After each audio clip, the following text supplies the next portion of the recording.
Hello, and welcome to episode 29 of the Third Space podcast, entitled Teleporting Refrigerators. Another interesting title. What could it mean? Well, in this case, it's a fairly unsymbolic title. We really do talk about refrigerator-sized devices that can teleport people. Particularly, what would the world be like if we invented that sort of technology? Would the world improve? Would all of our lives get immensely better? Would it turn into a horrible dystopia? And how would you obtain the best chicken sandwich? All of these important questions and more are considered. But first, we have a long-awaited Superpowers and Drawbacks. We had a multiple episode gap between the last one and this one. I won't spoil what the Superpowers and Drawbacks are in this introduction. Instead, I'll just let the episode begin. Enjoy! The third rock from the sun in third space. Here we are. I like how you tied that together with which rock we're on from the sun. Just a spinning ball rock. Wide Which world. rock are we on? The third. Which space are we in? The third. So keep it simple. Connected. Yeah, I liked it. It was clean. Mnemonic device, sort of, to just kind of remember, if you ever are not sure which rock we're on, you can be like, wait a second, we're in third space, so it's a 1, 2, 3, third space, third rock. Yep, third rock, third. If you forget which podcast you're on listening as well, to, then right. that works. Then you can tie it all together. That's how we solve problems, is we make those connections in our brain. So yeah. Pretty good stuff. What have you been up to lately? Winding up school. Winding down or winding up? We're winding down. I suppose winding down school. Yeah, school's winding up. It's winding weird. Down. Yeah, you could use either one, right? It's kind of like flammable and inflammable. Yeah, if it's flammable. Wait, inflammable. If it's flammable, then it's it'll catch on fire, and if it's inflammable, it'll also catch on fire. So okay, let me ask you this: when you want to make the room cooler, what do you do to the air conditioning? Yeah, that's exactly what we're talking about. You turn it down, do you turn it up? Or do you turn it up? Do you turn it up so that it comes on, its function increases, or do you turn the temperature down so that it gets the temperature cooler? down? I think you turn the air conditioner up. I suppose if you say air conditioner, you have to say up, but if you say temperature, you say down. Yeah. But I mean, so often it's like it's hot in here. We turn the AC up, or we turn the AC down. I don't know. Like both I understand to mean make it cooler in here. It's not like you actually go wait, make it hotter. I mean, will you interact with the air conditioning, please? I need to do that when someone asks me, "Will you turn the AC down?" I go, "Yeah," and then I essentially turn it off so that it gets hotter. And they're like, "Oh man, it's so hot." Oh, you said turn it down, so I turned. Literally said turn it down. No, school is winding down up or up down. Winding away. It's winding away. And each school year seems to be, there's this sort of manic rush for teachers to, we're proctoring exams, but also we have to get our grade book in order to get any of those final grades in while grading your exams.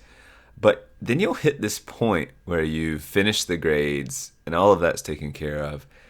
And then you have like a week. And that week is some winding up down meetings. It's slow. It's like it's weird to go so fast and have all of this we'll call it stress, and like it feels really important, and you have a time frame and turnaround, and then all of a sudden you have a week and you gotta go celebrate the seniors and do baccalaureate and do honors night and do the commencement and do the signing of the this, that, and the other, and all of that's fine, and not only fine, I think it's good.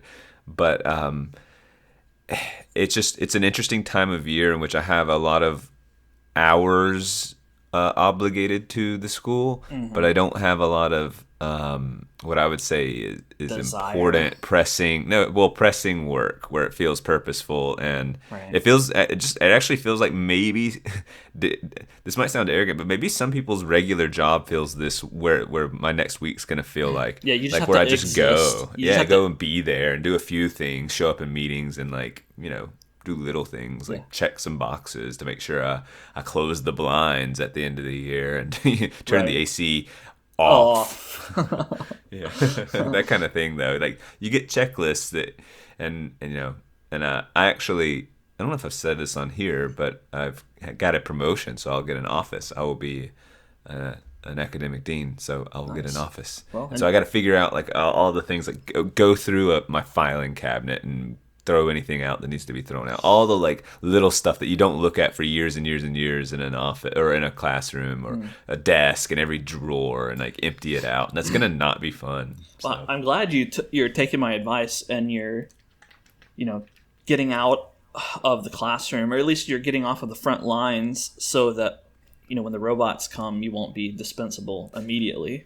Make way for the robots. Because I'll be managing the robots. Right. Now. There'll probably be a period of a year or two where you're the admin, over some robot teachers. And then, of course, you'll have a robot admin replace you. Eventually, but I've delayed, Yeah, you've delayed that a little bit. I'll be teaching next year, clearly, too. Or to be clear. A little bit. A little bit, yep. Yeah. 2 classes or so. Oh, okay. But yeah. So that's good. Yeah, that's nice. So, and then you'll have the summer to just kind of ruin all routine and order That's my plan. that you've accrued throughout the year, and live as hedonistically as possible until the next school year starts back up. I actually hope to plan. I plan to this is all the best laid plans. Go to rest in a hell in a handbasket highway. Something like that. But I have plans to maybe work out twice daily. I'm saying this out loud. I haven't committed this to myself, because if I do commit it, I'm really gonna try. But work up, wake out, work up, wake out, wake up, work out, and then in the evenings, just do it again. Right. Like these little high intensity interval training 20-minute things, and that'll keep me orderly and get 2 nice workouts in and all of that. And then actually read. Like every year during the school year, I don't read much, and that makes me sad. Like I'm an English teacher, and teaching reading gets in the way of my reading. Mm-hmm. And so the summer is when I can rediscover my love for reading and build up my, I don't know what you're gonna call it, but attention span or ability to sit there. Like right now, if I picked up a book, in about 45 minutes or even half an hour, I would be pretty much had my fill. I'd be like, I'd start to zone out and wouldn't be able to read for much longer. But, give me a month and I'll be reading for 3 hours without looking up. So it's interesting how that's almost like a muscle you have to flex. Yeah. Speaking of muscles and working out, like if you do a workout in the morning, in the evening, are you supposed to continue to work out after your muscles are sore? Or are you supposed to wait until they recuperate, essentially? Well, I usually actually work out a different part of the body. So depending on what exercises you do. So I'll do a leg one in the morning, and HIIT's weird where I feel exhausted. The idea of high intensity interval training is that you do this intense workout and it burns calories for much longer than the 20 minutes. Like if you have these hour-long workouts or 2-hour-long workouts, the rest is built in, and you're resting for maybe 2 minutes here, maybe even a whole 5-minute break in there somewhere. And you might drag out, like, you do like, you must do 15 reps of this, and then you do 3 circuits, and in between you take a 2 or 3 minute break. HIIT is like, don't count the reps. You have 50 seconds on, 10 seconds off. We're going to go 5 loops through that, and then take, 30 or a whole minute in between a loop or something like that, and do the loop 5 times. I don't know. So it'll end up being 25 minutes of pure exhaustion. And yeah, my legs will not be, it's usually not heavier weights. It's usually lighter stuff, or even no weights and just body weight. And I feel exhausted by it, but I'm not answering your question at all. I just then in the afternoon do like arms or shoulders or back or something like that. Right. I'm just wondering because like whenever I do some exercising, like have some dumbbells, and I'll just do curls or whatever, or do a bunch of push-ups or something, and then you get sore the next day if you do any significant amount of exercise. Right. You get sore, and if you try, at least for me, I do best when I get into a regular routine. And so if I think, okay, I'm going to exercise every day, but if I'm sore, then it's like, should I exercise right now? Because it kind of hurts. And, I don't think you should exercise when it hurts, really. Not hurts in the way that it's like, oh, yeah, I can feel it burning those calories or whatever, getting ripped. That's not how it is. It's like this is painful. This really needs recovery. In a way you're that in recovery mode. I should wait until my muscles heal. And that just really puts a barrier to the regular routine sort of thing. Well, that's a good question. I mean, I've been working out regularly for a while, so after about a month of regular working out, because I don't feel sore anymore. Now, sometimes if I get a new workout or a routine, or not a routine, but an exercise introduced, and it's like, oh, this is pulling at this muscle in a way I haven't quite done before, then it'll be a little sore. But the recovery scene, I think you're right, the recovery is huge. It's just as important as the actual workout. I would guess that you need to let your muscles recover, because if you just fatigue them, if you worked out 7 days a week, 2 times a day, 2 hours, like, I don't even think bodybuilders, they like take days off for the reason because that's the best thing to do for their body. Right. So yeah. I don't know about how rest, but I do know that like what I'm doing in 20 minutes, even though I'm sweating and panting and it feels really good for me, I am not alarmed to do another 20-minute one 8 or 9 hours later. It just doesn't. I can read my body fairly well, right? I believe in that. I believe we can just read our bodies and go, yeah, no, I'm good. And I think I'm not inaccurate, or I'm not way off there. I could be maybe, but I just don't think so. No, I mean, I think you're right about that. And certainly when you're doing cardio, well, it's not like you get very sore after that, depending on what you do. But, if you're running or playing tennis or riding a bike or whatever, then you don't really get that sore afterwards. So that's one thing. But weightlifting is different, and you get sore. Actually, that's where I like. It's funny you say that, because I was just thinking, well, I don't know. Like if I haven't run for a while and I go out for a run the next day or even 3, I'll be like, oh, I can feel that. But I like where I'm at, because whether like if I did push-ups to exhaustion right now, let's say it's 50. I don't know how many I could do, but like, I mean, just quivering, like absolute exhaustion, I would not feel that tomorrow. But like, well, it sounds like I'm bragging here. I'm not. It's just an interesting place to be. Like most people would be if they went and did push-ups until exhaustion. They would just be like, even the next day, they'd be like, oh, I can feel that in my arms. I am like achy. I'm just not right. I'm not there. I'm not gonna be that sore. So that's an interesting place to be. I like it. It makes me feel good. Yeah, I almost don't believe you, because like it seems like if you were to do push-ups until shaky exhaustion, then almost by necessity that's your muscles reaching their limits, and you would be sore from that. Usually my workouts I can't do, like I'm watching the video of the guy doing it, and I can't always quite keep up, and I will be like, dizzy isn't the right word because it sounds dangerous, like I've overexerted, but it'll be like, right at the last one, it's like these resistance bands, and I'll just drop them, and I'll be like, like I'll be really like panting and making obnoxious sounds. Yeah, sure, but that's that's different than like muscle fatigue. I'm gonna try that when we're done with the podcast. I'm gonna do as many push-ups as I can. I'll tell you the number and how I feel the next day. Yeah, and don't stop when you're panting, exhausted, because that's different. Do it until like when I collapse, like I can't. I'm pushing. So 20 push-ups, and then stop and catch your breath or whatever, and then do 20 more, and then stop and catch your breath, and then do 20 more until you just can't anymore. And see if you're sore the next day. I really will try that, because I was not going to work out today, so I can just do that if you remind me. I'd like to know too, because my hypothesis is the next day I won't be. I think I'll be able to say, I don't think it'll hurt much. I think I'll know that I did push-ups. Like I'll feel a little weaker slightly, but I will not have anything.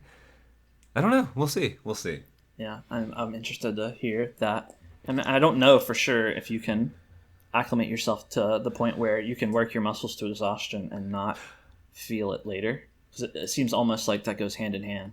Well, yeah, you're right. So, I want to find out now. Also, side note, it's like I eat really poorly on the weekends, but I eat routinely like pretty boring food during the week, like healthy-ish. I'd say just healthy. But I've gotten to where, so if I do a workout on the weekend, or that first one on Monday after eating poorly, man, it's like that fuel. The sweat feels different. It feels gross. I feel tired. Like I feel fatigued in a different way than I do when I'm, on like a Thursday and I've been eating routinely pretty good. So it's just funny how it's what I imagine. Like, okay, let's say the healthy person can run for 20 minutes and be a little winded, and the fat person can run for 2 minutes and be a little winded. Even at the same winded mark, I think the fat person is having a much more miserable experience than, say, the clean sweat of a well-oiled machine body versus just this like wreck of a machine that the fat person is. I mean, no, right. I don't think that they're panting and their heartbeat. Okay, I guess you'd measure it at heart rate. When their heart rate is elevated to whatever it would be, I think the fat person's miserable, and I think the healthy person's like just having a different experience. Well, yeah, I think you're right about that. I mean, a fat person, their body's you're gonna have to do different amounts of work even to get to the same, heart rate level or whatever. And your joints are going to be undergoing different stresses, and, your tendons and muscles, they're all going to have to be doing different things than a person who's in good shape. And not to mention there's the psychological aspect to it. And yeah, that's a big factor. You're probably right about that too. Just the person in shape is like, yeah, here it is. I like this. And, the fat person would be like, I've been trained to avoid this. Psychologically, right. Like stop, what are you doing? But I guess I'm also saying the fuel. I'm assuming the fat person in this scenario eats poorly, and isn't it strange to think that it's kind of I guess it's not a paradox, but it's just strange to think that a fat person, when you talk about fuel, they have so much fuel, they have an insane amount of fuel. It's like it's like a pickup truck with a giant gas tank in the bed of the truck. And the truck can power its engine from its regular gas tank and this huge additional gas tank. Yeah. And a fat person, they have the energy from all the food that they just ate, but they also have the energy of 100 extra pounds of stored fat. Like, they have so much energy. But it's weird because, they don't use that energy generally, and they become exhausted more quickly and so on. It's just kind of a strange... It is funny. They should be going longer and more because they have more energy is the thought. They have a huge energy reserve saved up and ready to use. It's kind of unfortunate that it's so hard to make use of that energy. So what happens really if you take an in-shape person and a fat person and, they're the same age and a lot of other factors are similar and you starve them? I mean, is the fat person really going to live 2 weeks longer or something like that? They get plenty of water, let's say. Yeah, a fat person does way better. Yeah, I mean, that's obvious, right? I guess they just have something to pull from, and they do way better. How do they do? They don't. If you gave an in-shape person 100 pounds of food, and the fat person's 100 pounds overweight, and the fat person can eat nothing, and the in-shape person can eat this 100 pounds of food, I think they would do better. Well, yeah, because there's some... It seems so obvious. I mean, it's obvious, right? 100 pounds of food would last you quite a while. Who's going to starve first, Right. The fat person with no food, or who's 100 pounds overweight, or the in-shape person that gets 100 pounds of food. Yeah, well, there's nutritional components in the food that, the fat person... starving wouldn't get that the person eating food would, so that's a difference. And then the fat person also, your body can metabolize all of that stored fat, and that's all well and good, but your body also, when it needs energy, it breaks down your muscles and other tissues as well if you're starving. And so before fat, I've heard something like that.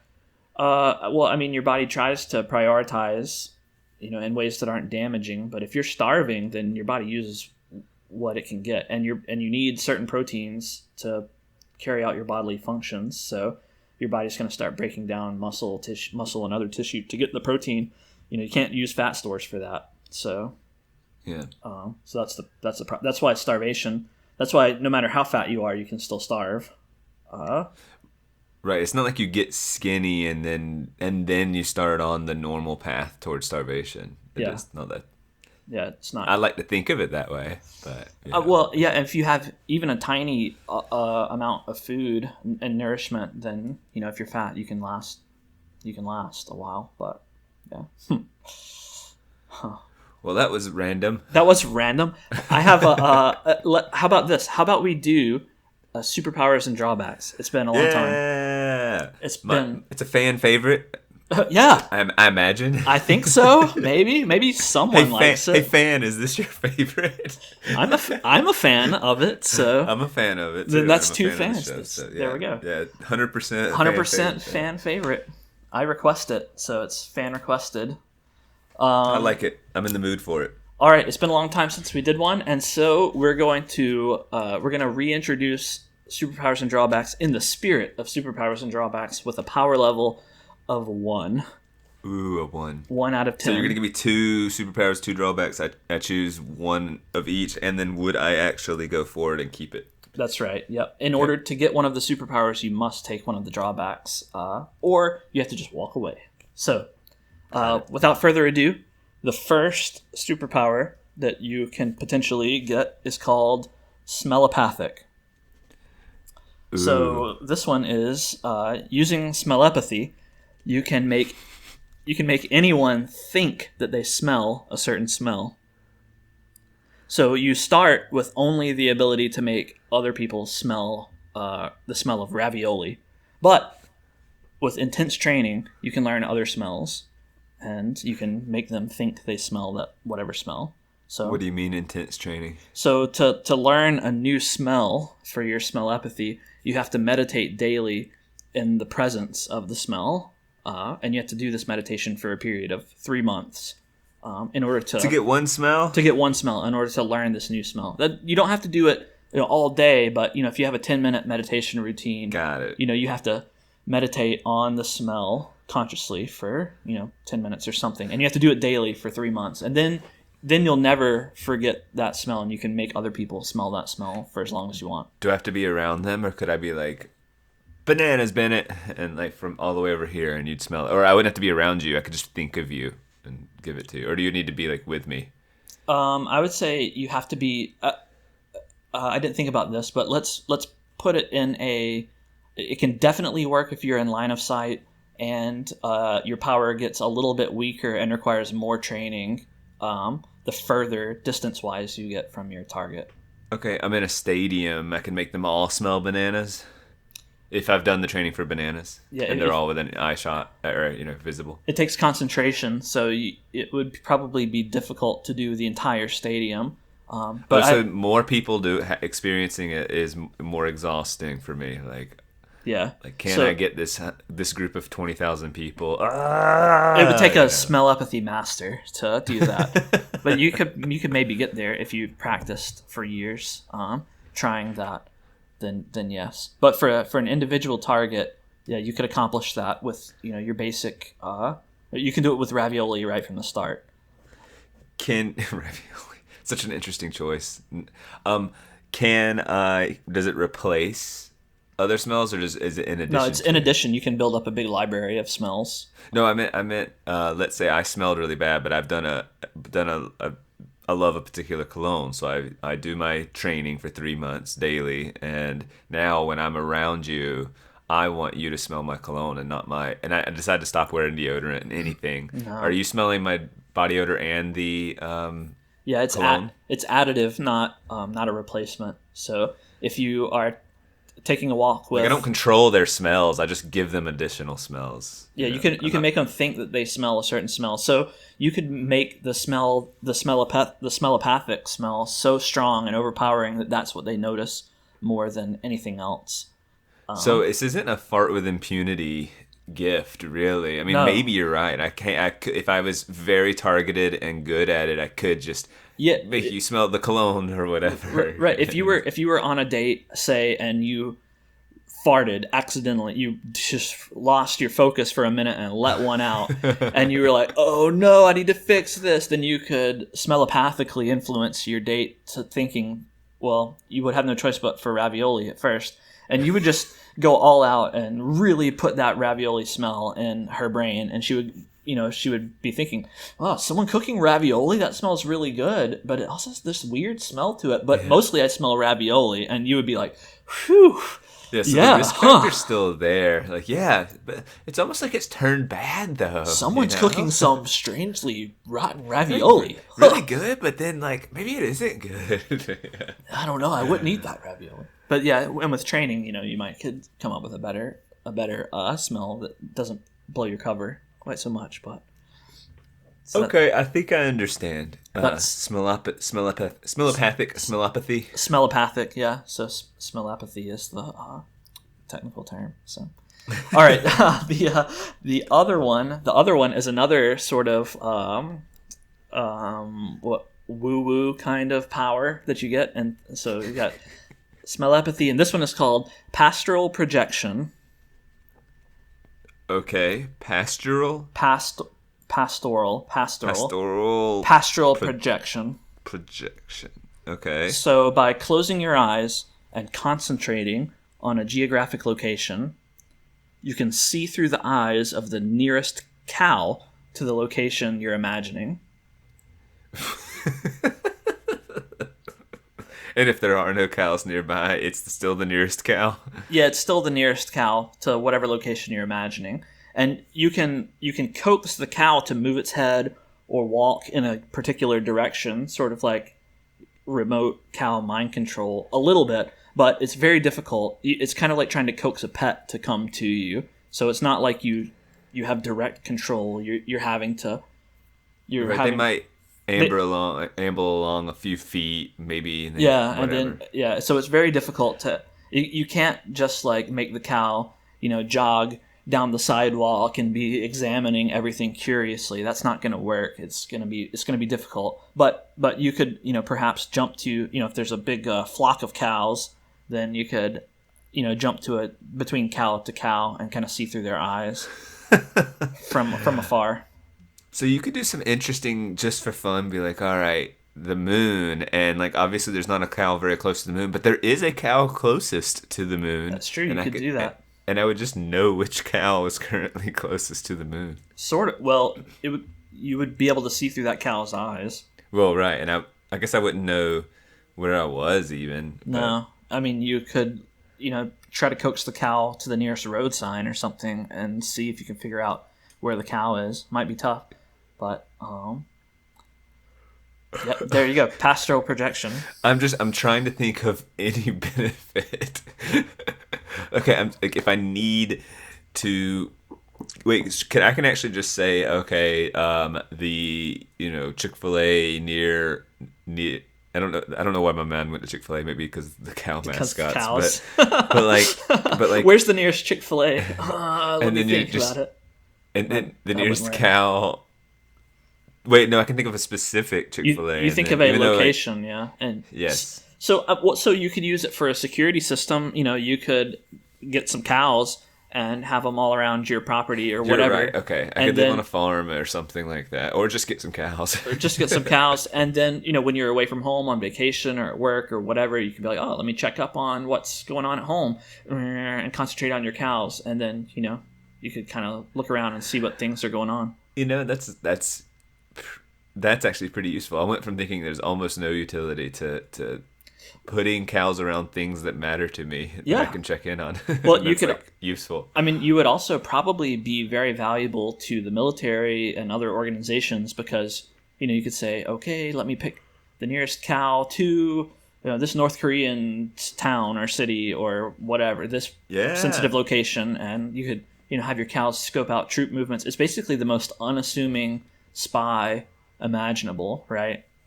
I imagine now that the army or the military would be interested in airdropping cows all over. Definitely, other countries and things. Yes, funny. And then using me, untraceable. I like the name pastoral network. Projection. It's a really good name. I like smellopathy and pastoral projection. They're very good. All right, so those are the two superpowers you get to choose from. But I know that you really, really want one of those. But unfortunately, in order to get one of those, you have to take one of these two drawbacks. The first one is called Beater Misleader. Beater Misleader? Beater Misleader, that's right. Okay. Any vehicle that you drive will appear to everyone else like a total beater. Like a very crappy car, if you're not familiar with the term beater. It'll look like it's run down and paint's peeling and pieces falling off. No matter how good I take care of it or what I've spent on it, yeah. Yeah, doesn't matter. The functionality of the vehicle and the appearance to you are totally unaffected. So it may look like a pristine, newly waxed, brand new, shiny car to you and drive smoothly and quietly. But everyone else will see it as just a horrendous machine. You'll just pay the social cost of having a very, very messed up vehicle. Got it. Yes. I think I. It's very straightforward. Yeah. Yep. All right. Beater, misleader. Got Beater, it. misleader. Right. The other one that you can choose is called unidentified spying object. And this one, a small alien with an unblinking eye for a head, it hovers near you constantly and forever, recording everything you do, and it relays it to its extraterrestrial kin. And no one else can see it, and it never interacts with you in any way. So it doesn't interfere with my life. There's some unknown in this that I guess takes it from a 0 to 1, but in some ways feels like it could go from a 0 to a 10. You know, like you have an alien life form spying on you. Yes. And you can see it. Yep. It's tiny, I'm assuming, fairly unobtrusive from my view. I mean, I just know that it's there, it's but it's not like it's like getting in the way of my driving or like. No, we'll say it's about the size of a fist, closed fist, hovering around with an unblinking eyeball, just always kind of. I'm picturing almost like the Mario. It's in a little cloud, you know, like the Mario. I kind of picture it would drop the spiky. Yeah. Yeah, well, kind of like that. You remember the in Big Trouble in Little China that hovering eye thing that was really gross and disgusting. Yeah. That's kind of how I imagine it. I think that's disturbing, and it's hard to convince me that that's that's disturbing. Well, that's funny. The reason I want to go like that's you poorly assessed it, and it shouldn't be a 1. But then part of me goes, it literally you're paying no cost other than, and I think you'd obviously normalize the existence so you could get over it. Mm-hmm. So, but you couldn't communicate with it, or I couldn't communicate with it if I wanted, right? You're saying it doesn't communicate. It just looks at you, so it doesn't do anything. It just hovers around, looking at you, relaying everything. Is it a device from an alien, or is it an alien? It's a living creature. And if I were to kind of lose my mind one day and try and swat at it or whatever, it would avoid expertly. I would just never. I couldn't fire a gun at it. Whatever. What would happen? Yeah, it's just really. It's very maneuverable, and you can't touch it. It's way too fast for you. You try to hit it, and it's gonna move out of your way. If you shoot it, it's just not gonna work. Okay, let me think about those two things, because the beater misleader, I'm not sure that I care. I do care a little bit, probably at a 1 level. That like if I bought a new vehicle and there could be almost no excitement socially to share that with people because they would just see this hunk of junk. The question I don't want to push too much on is, so they ride with me.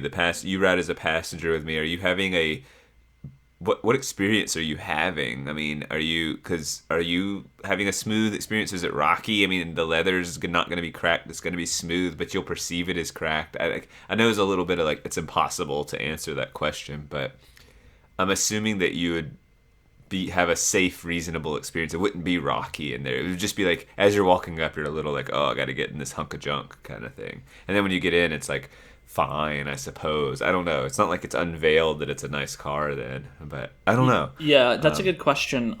It's not, well, certainly there are no tangible safety concerns to anyone riding with you. It just appears to be really crappy. So they'll, maybe to your eyes, it looks clean and there's no dirt on the carpet, and the leather's not cracked or anything. It looks pristine. But to them, it looks like, there's a hole kind of in the seat, and the cotton stuffing or whatever interior stuffing is kind of like poking out, and there's dirt and peanut shell. It basically looks like David's car. Yeah. Inside, peanut shells and wrappers and everything. They may even comment on it and just be like, oh, man, like, why do you have this discarded McDonald's burger wrapper, on your floorboard? And you'll be like, what are you talking about? It's not there. And there'll be some weird interaction going on.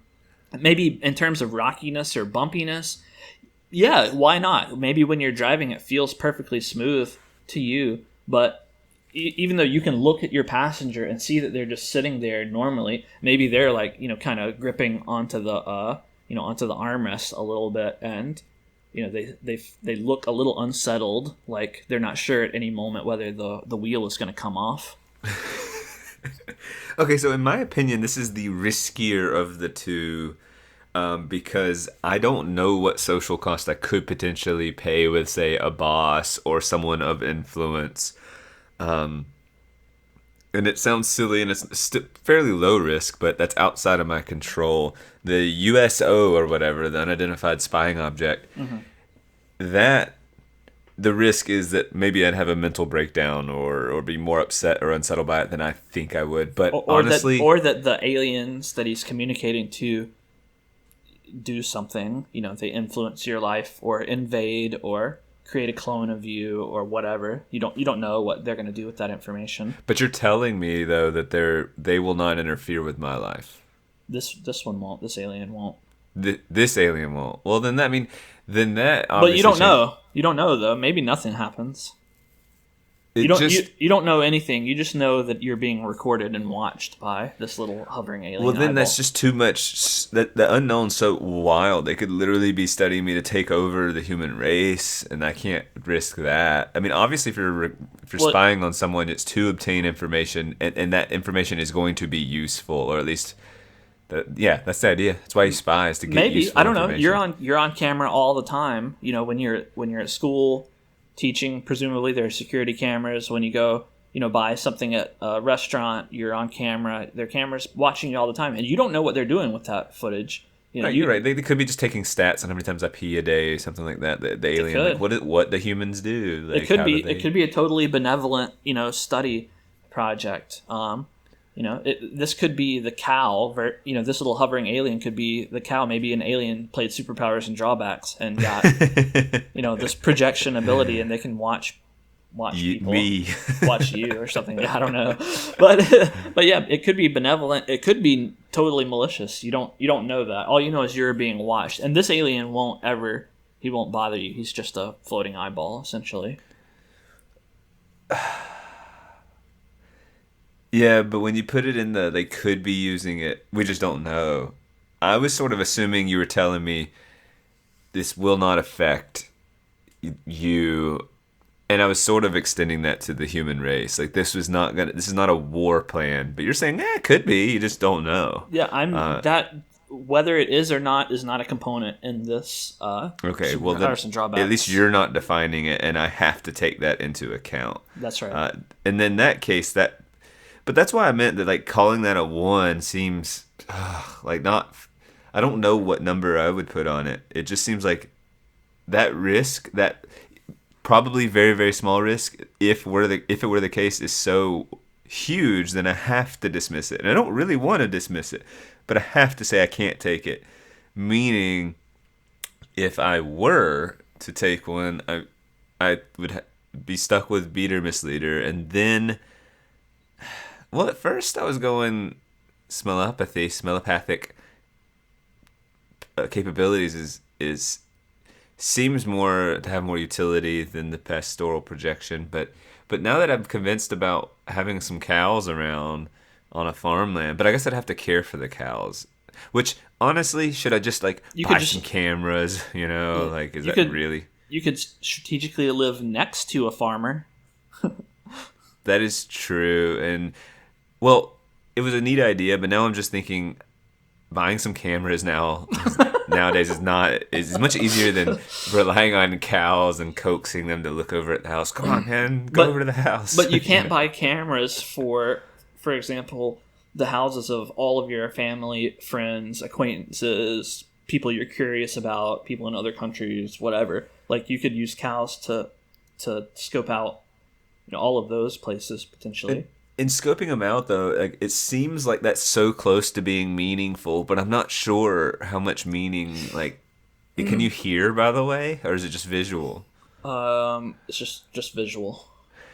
And so, and they're gonna to me, you didn't say this exactly, but basically I can get them to turn their head every which way, Yeah. but I can't Yeah, necessarily you can pretty easily, but I can't get them to walk a mile in the direction I want them to walk. Yeah, It's you more can. like a You can get them to walk, but it's difficult. It's like coaxing an animal, like saying, come here, boy, come here." Kind of like Yeah. that. It's that level of difficulty where the animal might sometimes be like, "Meh," and start eating some grass, you know.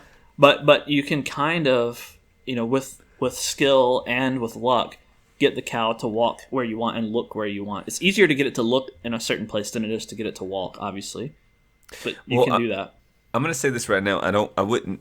If I were just to do security for my home, I would go the more digital and technical route, and I wouldn't want to up in my life and work for the military and then develop some expensive game plan where they drop cows all over, where strategically where they want them to be. So if I'm not willing to do that, and the security, that all of a sudden, those are two things I don't want. So it doesn't seem that great. Like, I'm just thinking that through. Like, yeah, I'm not convinced that it has that much utility. Now, so I want to examine the smellopathy a little more. Like, I like smells, and I like, I actually use an oil diffuser every day, and I have various scents, and I take pride when kids come in and go, the room smells so good, and I'm like, thank you, I really mean it. I love it. So that idea of controlling smells appeals to me.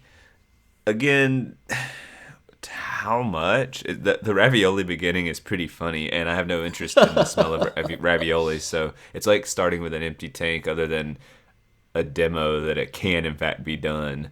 Yeah, right. And so and if it's 10 minutes of meditation a day and then every 3 months I get a new smell, I can do that. That's not a big deal. So that's not a setback. The 10 minutes a day, 3 months is the setback, not the 10 minutes of devotion toward a mindfulness exercise, whatever. And then it'd be weird to have to order, like, what smell am I going to get next? Because I'd want to be careful, because it's going to be 3 months of work. So, and you have to be able to cultivate that smell for 3 months. So, if you wanted to learn the smell of ravioli, a bottle of, or whatever, you would have to have some ravioli handy. I mean, you already know ravioli, but if you wanted to learn, the smell of baking chocolate chip cookies or something, you have to be prepared to do that. Yeah, right. Actually, you have to you're have right. That smell around. So, it can be kind of difficult. And then I'm trying to think, okay, I enjoy it when someone smells a room or whatever, but like when I can do that now, and I don't know how much utility. I was actually just thinking, like, the cover up the fart smell seems like a pretty good one. And what else is like pretty useful? I'm not so sure. I mean, other than I would want to possibly give off a smell, like I wouldn't have to invest in cologne after I got a few of my favorite colognes. After a year or so, I have various colognes, and then when I'm around people, I could smell like that to them if I wanted that. Sort of. It sounds like I could. But so what? I could just have a cologne, I don't know. Like, so it doesn't seem that great. Well, it's a 1. Which I guess that's a 1. And I mean, with the 1s, most of the utility, so to speak, is just the novelty of having a superpower. Yeah, I would like looking through cows' eyes and being able to see. That'd be neat. I would like the smell, I just like that. Okay, I think if I had to choose one, it would be... Actually, I'm going to say believe it or not, I'm going to say pastoral projection, because I don't think I'd put in the work after a little while. The novelty would wear off, and I'd have like 2 smells under my belt, and I just wouldn't do it. So, but pastoral projection, even though I might not use it regularly, I mean, all cows anywhere, I can just look through their eyes. Like, I could probably kill some time with that when I, have some downtime, and potential security stuff that we talked about that probably wouldn't do, but I just would use it more often, I think. I think the smellopathy, it would run in the background. I'd forget I had it, whereas I would just use pastoral projection a little more with the novelty. It wouldn't grow as old as quickly. And then Yeah, just because of the unknown of unidentified spying object. Yes. There's the unknown has too great of a risk, so it would be beater, misleader, and pastoral projection, and I would walk away from it. Yeah, I just would, like, because all of that, and I'm just like, nah, I'm walking away. But like, well, the gaining the cow versus all it would take is one pretty negative political misstep with the car. I just don't understand. Who do you surround yourself with that judges so much based on your the appearance of your car? That's a good point. I mean, at a certain point, like having an ultra crappy car almost, circles back around and becomes an interesting thing. Like if you're a sophisticated person who, you obviously have your life together, but you have this ultra dilapidated car that almost comes around to being a quirk about you that's memorable. No, I agree. Like the rich person who won't wear expensive clothes or drive an expensive car. Yeah, people like know that, they say that about them. It almost feels like it's either folksy or just like they have core values that are, they didn't let money get to their head or something. Think about this too. Like you could have a really fancy sports car, fast car and everything, and the police just wouldn't be as apt to pull you over based on your car. They would think you're driving, some minivan with duct tape, holding the bumper on and everything, and yet here you are in your, fancy sports car. I do think there'd be a human element to like imagine you're a cop and you pull some jalopy over, and it's like a mom with 3 kids in the back, like kind of, and you're kind of on the fence about, they were going like 14 over the speed limit or whatever, like let them off. But then or some jackass in a Lamborghini going 14 over with like gelled hair and a necklace, like I just think you're gonna give the driver of the Lamborghini a ticket. And a sleeve tattoo. Oh God! If you see that, then it's like, all right, you're getting a ticket. I think probably right. Like these are signals that would be in the give a ticket versus the sort of exhausted mom and her duct tape minivan. So I mean, given that in almost any car you would be put in the give a ticket category, like if you were driving this beat up jalopy, that might tip the balance back in your favor a little bit. With my sleeve tattoo, I might look like I do drugs if you put me in the That's true. the minivan with tape all of. With the mom and kids, it looks like a hard, overworked person. With the sleeve tattoo guy, you would have to really proactively be like, no, wait, officer, hold on, let me show you this quote. Hold on, wait, pull up my sleeve. Look, read this quote. This is Wordsworth or whatever. Here it is. It's this Third Eye Blind quote from my favorite song, Graduation, or whatever. Some quote about uplifting life. Like, this might be a bad moment for me, but to quote, I don't know. To quote Oscar Wilde, it takes a great deal of courage to see the world in all its tainted glory and still to love it. Oh, you're right. Okay, well, just slow down. Have a nice day. I'll let you off with a warning this time. And really, do something about this rust spot. This is just horrible. And I'm like, rust spot? And I look at the camera and the music, and then kind of freeze frame ending. I don't know. Yep. I like how you used our closing jingle. I was about ready I don't know why I did that. I was about ready to stop the recording. What do you do in this situation? I also thought kind of the same thing in terms of about utility. So Smellopathy is the cooler seeming of the two superpowers. Like being able to influence other people's smells, that's cool. Right. But it's also not that useful. Like, I mean, there's certainly some pranking potential there that would be entertaining.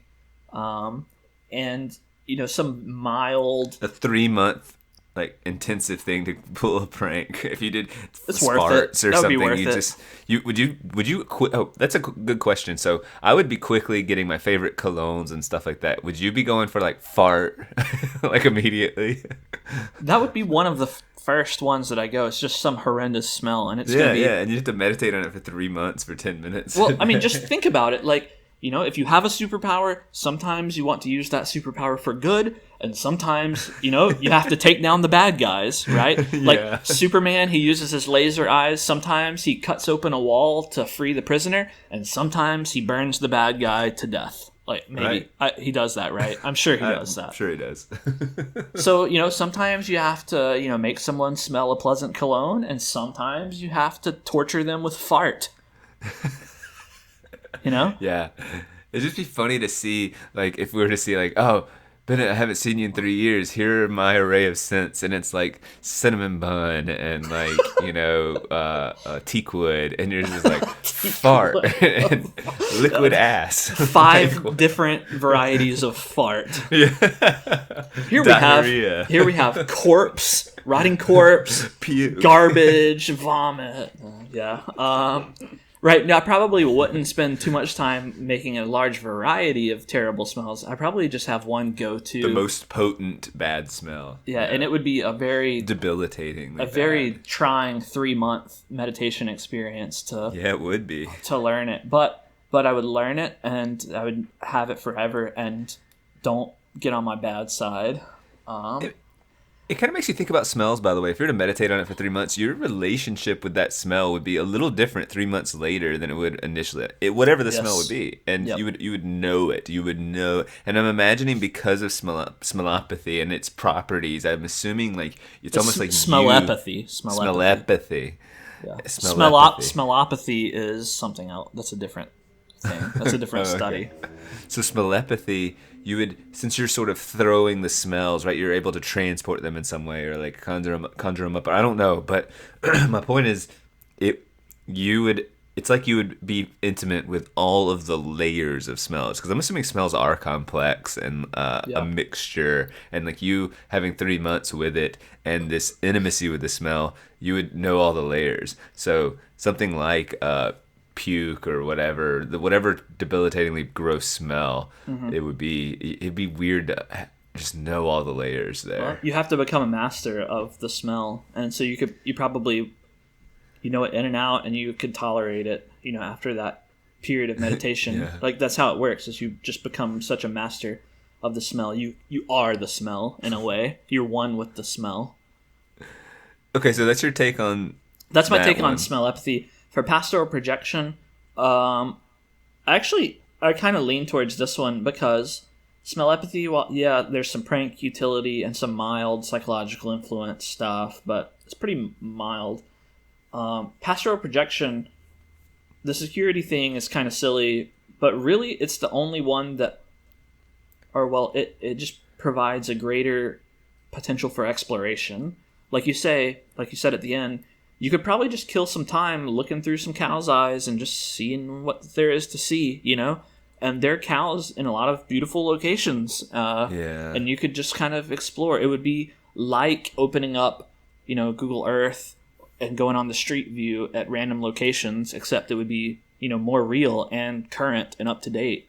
And there's some limited amount of interaction that you could engage in. Very limited. So there's some exploration potential to it that's kind of neat. Not amazing, but, you know, on a scale of 1 to 10, yeah, it's a 1 or so. It's down there, but it would be cool to be able to do. So I kind of lean. It's very difficult. I kind of lean towards pastoral projection. For the drawbacks, neither one of them bother me that much, honestly. The beater misleader, I would think, almost have zero effect for you. Yeah, And then, I mean, I'm trying to think, like, I'm trying to assess the risk, like you did for the unidentified spying object. Like, I don't know how to assess the risk is the problem, but it could be world ending. It could be. So yeah, well, that alone, like, the way I think about it, like, if they're spying on humanity, and they're spying on me, they could just as easily spy on anyone else. So me not taking the drawback, they're just going to spy on someone else. So, and am I a representative sample for humanity? Probably not. I mean, in a lot of ways I am, but in some ways I'm not. So I kind of think maybe if they spy on me, they may be coming to Earth thinking, that it's going to be an Earth full of Bennetts, and that's probably not going to be right. So, I'm biasing their sample a little bit. But anyway, ultimately, I don't know. It just doesn't seem like I'm not that worried. Like, I actually value privacy pretty highly, but this group of aliens, so I don't know. It's almost like, so what? If they want to spy on humans, they're going to spy on humans. So this thing doesn't bother me. But it's still kind of creepy having a little floating eyeball thing everywhere and being able to see something that no one else can. It's a little weird. So the beater misleader, that doesn't bother me so much. It really, as long as my car is functional, which it would be, and it looks good to me, which it would, then I don't care. Like, my car isn't a big social statement for me. Like, I don't put my ego into my car in any way. It's not. What about a new date, though? They might say something about you unintentional, right? I mean, but if it's that big of a statement to them, you could argue that it wasn't going to work out if they were to get. Look, there are easy ways around that. You can say, yeah, I'm having to drive this car for the moment. Like this, I would like to. I'm working on having a better car or whatever. Like, this is just what I have to drive for the moment. You could do that. You could just arrange for your first date. They just don't see your car. Like you. Right. Arrange it so that they don't have to see your car, and you can put that off for later. Now, eventually, you'll have to deal with the fact that, to your date, girlfriend, wife, whatever, however the relationship progresses, like in their eyes, eventually you'll just be the person who just always drives a crappy car. A mild source of tension, I suppose. And I didn't consider this. I didn't consider this when I was thinking about the drawback. But what happens if you get married and you buy a family car, and she drives it somewhere, and then you drive. This is the same car, and then you drive it somewhere. What happens? Well, or like, who does it go? Who bought the car? Who's on the deed or whatever? What is it? But yeah, we don't have to get into it anyway. Unless you want to. So I think I'll choose pastoral projection and beater misleader, and I think I'll actually take it, because why not? I want to be a superhuman, so. And look through the eyes of cows. Eyes of cows. Yep, and I can add that to my list of superpowers, and you'll just be normal Daniel. Could there be any positive things about beater misleader that you didn't think about, like just how interesting it might be to see someone come in and say, "Why are there peanuts on shells?" and you just don't see it. Like, that could be interesting to you. I'm just trying to think of any positive. I mean, also seeing people react strongly to something so ultimately innocuous, that might reveal, that could be a litmus test of sorts of if they're cool or not, I guess. Yeah, it would be unfortunate to ever have to sell a car. Okay, there you go. Yeah, selling cars, that's another negative. That's a negative. I'm trying to think if there's a way that you could game it in your favor, so that you could potentially get a really good deal by buying a car, but if it's not yours, then it's not going to look like a beater. How does it work? It's difficult to say. Right. I don't know. Maybe with some creative thought applied, you could come up with ways to turn that into a positive for you. I mean, the speeding ticket is one minor way. Yeah. But, yeah. But anyway, you'll take it. I'll take it. I think I'll take it, yeah, just so that can be even more of a superhuman. It'd be interesting if we had recorded all of the decisions we made, and you could tell me what you and I have and don't have at this point. We could figure that out. Yeah, we could figure. And I mean, that'd be worth like tracking, I think. I do record the ones that we've chosen already. I don't think I wrote which ones we chose. I don't think I recorded that down. Yeah, but you should make a note of it. That'd just be worth it. Mm-hmm. I was thinking about something the other day that was interesting enough that I thought we could discuss it on the podcast. I like interesting things. Kind of another lighthearted thing. It's actually kind of in the same vein of Superpowers and Drawbacks in a way.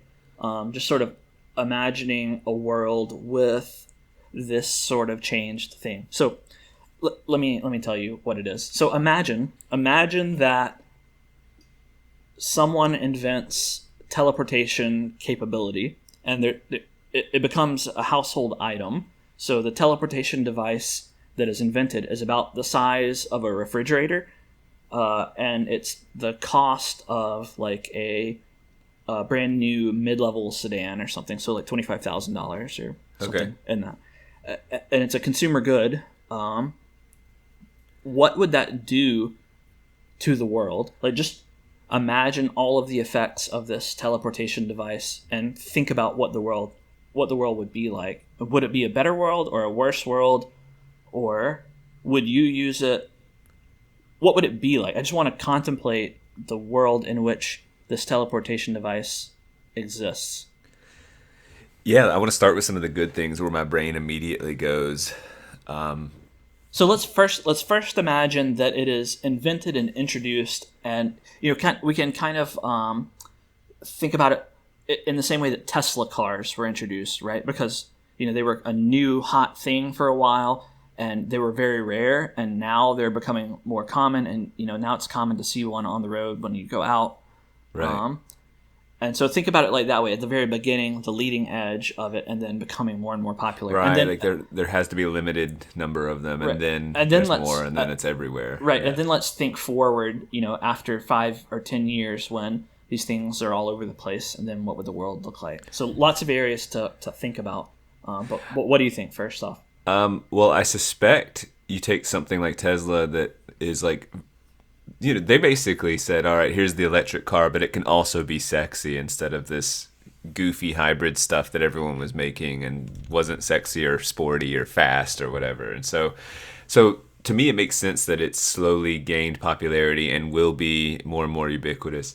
But something like this, I think, wouldn't follow a similar path. I do think it would explode in growth immediately. I mean, just like, oh my God, everyone would sell their cars to get one almost. Well, let me first describe how it works. Yeah, do that. At least how I'm imagining how it works. So it's the size of a refrigerator, and so it's a household item. Keep it in your garage or in your house at some location. Maybe people start to develop a teleportation room or something where they keep this item. Anyway, you walk up to it and you open the door and you kind of step in and close the door behind you. And in the same way that you have to dial a phone number to connect to another person's phone, you have to dial a number or an address. Or have saved location. Yeah, just like you can save something numbers. Like that. You have to connect to another machine somewhere. Okay. You don't just get to type in a GPS coordinate and go poof and appear there. You have to connect to another machine, and then you press the button, and to your eyes from inside the machine, maybe some lights go up and down and flicker or something, but there's no tangible. You don't feel anything. It's instantaneous, and then you just open the door and you walk out into your destination location. Do you imagine places like popular destinations or even malls have like a bank of 10 of them so that they Yes. you don't have to wait as long, and it sort of will say, all right, or you can... I think first scheduling these popular destinations, you wouldn't just say, I'm going to the Grand Canyon right now. You would have to let them know, or they would tell you at 12:05 come. I just think it would be kind of like that. That's just where my mind takes me. No, that's what I was thinking about, the very same thing when I was thinking about this earlier. Like, tourism would be turned on its head, right? Because now for previously inaccessible locations, the tops of mountains, like in the middle of deserts and tropical locations, everywhere is now accessible. I guess presuming that there's electricity to power the device, all you have to do is just walk into your refrigerator, more or less, and then walk out wherever your destination is. And so places like small tropical islands, that's exactly where my mind went. They're going to get swamped, right, by people just visiting like crazy. I think you might change the way, like, rich people want... anyone would want their own private island, but there's some huge drawbacks about getting groceries or getting out and going. And yeah. I mean, I don't want to get too big too quickly, but we think about... we want to live in cities because of proximity and access to whether it's restaurants, art, social stuff, and all of a sudden when you change that access, think about how fundamental distance is in our lives, and proximity to a thing. Like, it's a key component in many parts of our lives. And we've learned this recently with work, because, with the ability to work from home, telework and stuff, like, that's kind of broken some tethers that have been in place forever, right? Like, you have to be near where you work, but that's kind of stopped being the case. And with this, now you don't have to be near where your family is, or where your work is, or where your grocery store is, or where many things are. You can just be there. You don't even have to have a driveway. Think about that. You no longer, not only driveways or any infrastructure with roads, but like, why would take a company like McDonald's? Why would you have 800 locations? You'd have one McDonald's that is a super freaking mega McDonald's. But and even more exciting about that, then all of a sudden when it's like, I want a chicken sandwich, I'm gonna look, like, if I wanted to, I'm gonna have fun looking up the best chicken sandwich. And it's so ratings, kind of like Amazon ratings, or I say Amazon as if they're the first, but whatever would start to become super significant, and these mom and pop shops would grow like crazy because, or possibly, or they just want to be what they are, and they said, nope, you can get one on Friday 3 weeks from now if you want, but that's all we can do, because they're literally making sandwiches. And I actually could see stuff like, I don't want to get too focused on food either, but like, why would you do anything other than make the best freaking chicken sandwich ever? Why sell fries if you can get fries teleported to you from the fry making place? Like, you would have to walk into your fridge. I call it a fridge because it's a funny image. Walk into your fridge, teleport yourself to the central Mississippi or wherever or Kentucky, I guess it would be, wherever the best chicken is. Yeah. And pick up your chicken and then teleport to the best French fry place. Well, they could put the chicken in their little teleportation to go to you. No, that's not how it works. Oh, it's not items? No. Or you're saying you just have to go physically? I guess it doesn't make sense to only transport humans, but I guess they could, but it just seems unlikely that. I guess it doesn't seem unlikely. I guess they could, like, if you ordered some fries. You just don't like it. I just don't like it. It breaks what I had imagined. But But I'll think about it. I mean, technically, based on the rules that I have in my head for how this thing works, they could open the refrigerator, put your plate of French fries down on the floor of it, close it, type in your thing, and then send it to you, and you could open it up and get the fries out. But the way I'm imagining it, that would be. It would be akin to hopping on a train and taking a train ride to pick up a fast food meal or something, because maybe the energy expenditure of the device or the cost, we haven't even talked about the cost, which I don't know what that would be, but at least in my imaginings that wouldn't be a use, but my imaginings notwithstanding, that does seem like something that would happen. But let's think about it too. Like I did think along the same lines of you in terms of mom and pop shops and there being such unbelievable demand for whatever is currently perceived as the best. Like, sort of in the same way that Amazon has provided a virtual storefront that lets previously unknown products become hugely successful. Like, I mean, if you ever try to search for like shower curtains or soap holders or just little knick-knacky household items, then you find these Chinese brands that are just goofy. They're obviously hastily put together. Like, a lot of times there will be 5 different brands that all produce this almost identical product. You know what I'm talking about? And one will be called like Guang Ho soap holder, and it'll be this one style of soap holder, and then you'll look at the other and it'll be like first in class soap holder, and it'll be the same soap holder. Anyway, like, it's allowed for those companies to just swamp the virtual storefronts with their product. And when you go on Amazon, you just pick whatever Amazon recommends and whatever has the highest reviews. And it would be like that when you're looking for the best sushi, Like, you could just walk into your fridge and walk out in the middle of Japan, in the middle of Osaka or something and just get sushi in Japan from a sushi place. Like, imagine how crazy the lunch lines would be in, certain locations. Like, because people would just be able to just tidally swamp all of these locations.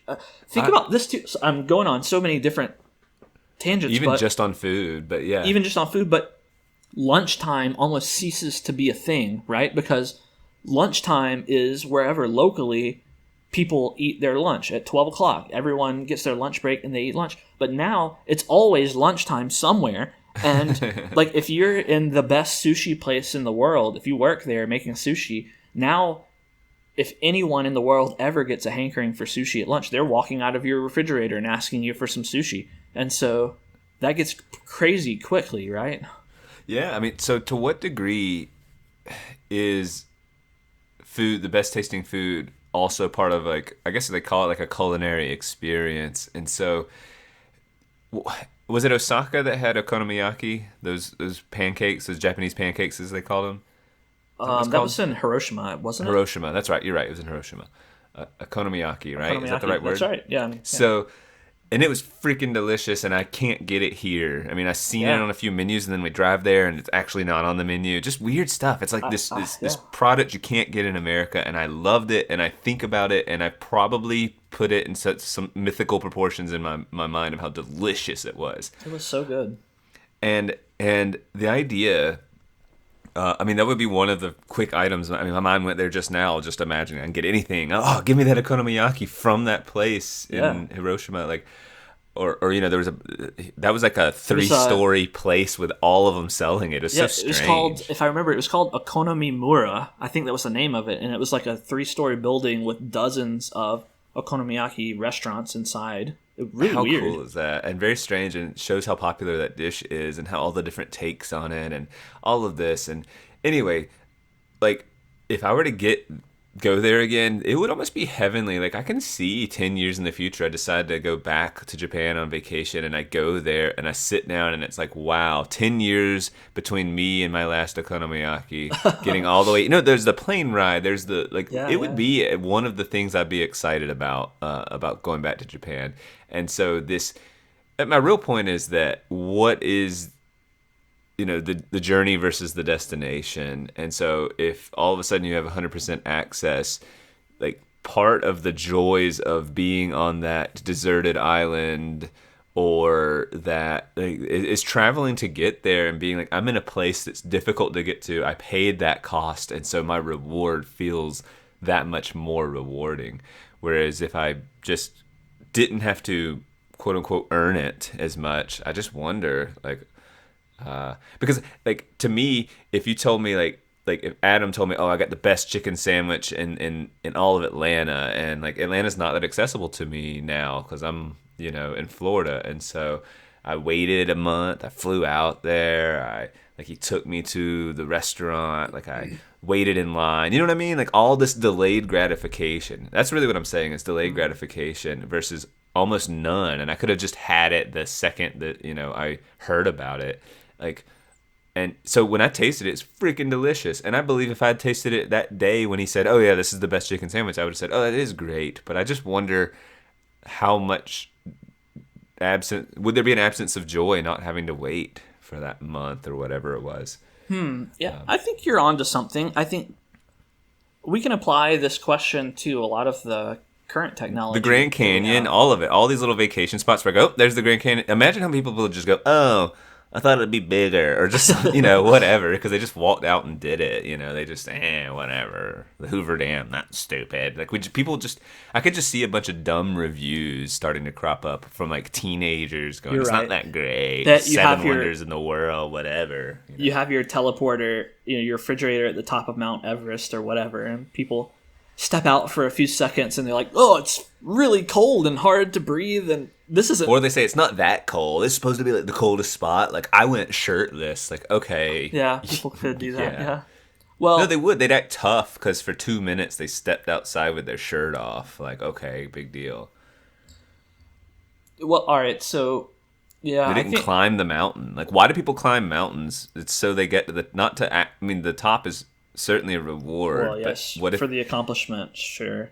Yeah, but so we could apply the same sort of questioning to a lot of our current technology, right? So, like, thinking about food still, like, you don't have to work for your food. You don't have to raise the cattle or the chickens or whatever. You don't have to grow the crops. You can just go buy a delicious meal from almost any culture, except for okonomiyaki, and eat eat it and enjoy it. And I presume you still appreciate a really delicious meal. So, I just had this, but maybe less than if you grew everything yourself and made that meal. Like, there may be some appreciation of food that you've never experienced because of the way the ease of access that our technology provides. That's almost certainly true. And it just dawned on me, we've done this with human beings. Like, if you talk about what are the most precious things we have, it's the relationships we have with one another. At least I would argue. And you used to have to travel, whether it was walking or whatever, but like face to face. And now we have instant human interaction, whether it's you and me right now or a text message or social media. And it's cheapened when you don't have to journey, when you don't have to earn the interaction, you just have it readily available. To what degree are we cheapening? That's a good observation too. I mean, think about how cheap, so to speak, social media interactions are, and that's also because of how accessible they are. Yes, so that might diminish. I mean, I can just imagine, 100, 200 years ago, like going to see grandparents and stuff like that would have been a real treasure, a real thing. All right. So I take your point and I agree with it. But if I was a marketer for this teleporting refrigerator device, then I would say, okay, well, now you don't have to have cheap telephone conversations or cheap Skype conversations or whatever. Now you can just walk through your grandparents' refrigerator and, and hug them yourself. You can have an in-person interaction with them anytime you want. You can just walk through their fridge and say, hey. And now it's not a cheap interaction anymore. Like, the journey to their place, maybe you have to do that, but it's better than a phone call, right? Yeah. I mean, the concern I'm pushing is not something I actually... Like, I'm not going to suggest we go back to killing our own meat to eat it either. Like, I would have a newfound appreciation for the food, but I'm not going to do that, or like, let's abolish email and text and only go to handwritten letters and mailmen who in their wagons like go deliver the mail. Like, I'm not actually advocating for like a regressive a way to communicate. Right. So like, I just wonder, it's hard, the untold costs of access. Like, it sounds it's just odd, because access is good, quicker and easier is better, and but it can be overwhelming. Real. Yes, right? It's already there's an information overload that I don't even. I mean, I've noticed psychologically for me, I just shut down because like, I'm concerned I can just go find an article that already tells me what I want to hear, or I can find one that disagrees with my beliefs and tendencies, and I'm exhausted by it. Like, could I discern the truth? Probably so, but if I don't feel really impassioned about something, then like, it's not worth it, because it's just a lot of noise. There's so much digital noise, and I wonder how much more noise. Like, I think there's too much expected of us. I look at the students I teach, and they go around and do all their subjects, and they like have so much homework, and then they also have to they want to be desirable to colleges, so they join a few clubs. They try to start some leadership program. I mean, almost all of them are trying to do something unique to stand out. They're playing a few sports. They're traveling in some academic intellectual pursuit like MUN or debate or something. I mean, they're just unbelievably overworked. And also there's social media, so they need to stay on top of that and be social people too, and support their friends by going to their games, and you have all this etiquette we've talked about in social media. So they're expected to do so much. I'm wondering what this this machine, this refrigerator, as you keep saying, it just eases access, so the expectations are going to go, oh, now we can do so much more. And I just wonder then, like, now what else are they? How will that increase expectations, even just from like an education standpoint? I don't know. Well, think about this with regards to education as well. Like, location is important there too, right? Like, there's a whole big there's a whole big debate about zoning and education, like inner city schools versus other schools and blah, blah, blah. You have to go to the school in your district. But now think about when you have access to anywhere, your kid could just wake up, eat their breakfast in your kitchen and then step through the refrigerator into the best school in the country, potentially. Imagine how competitive schools get. Oh, yeah, man. the competition would become increased, right? Or like think about it this way too. Like you might not even have schools as such, because why have a central location for all of your educators? Why not have your school have the best teachers you can possibly hire teaching, out of, their classroom that's now a room in their home, right? Like the students just all step through the teacher's refrigerator into their home, and the teacher doesn't have to go to a school building. They just have to wait for the students to come to them and teach their class. Imagine that. You get hired, a school hires you, and since they don't have a brick and mortar location, the bonus hire is here's $100,000 to add an incredible room and we're an Apple school, and so we put in a big TV and Apple products all in. I don't know. That was a dumb aside, but I mean the point is that they say, here's the money to build our standard classroom on your house in a way that works with you and for you. And so and that's what it means to be a teacher, or a lot of different fields I could see. Just like, here's what you need. Teachers actually do need a brick and mortar space for students to come together, I think. But they could just do that with the teleportation machine. Right. It'd be weird. Wouldn't it be funny? Like, oh, I'm sorry I was tardy. My teleportation machine was acting up today.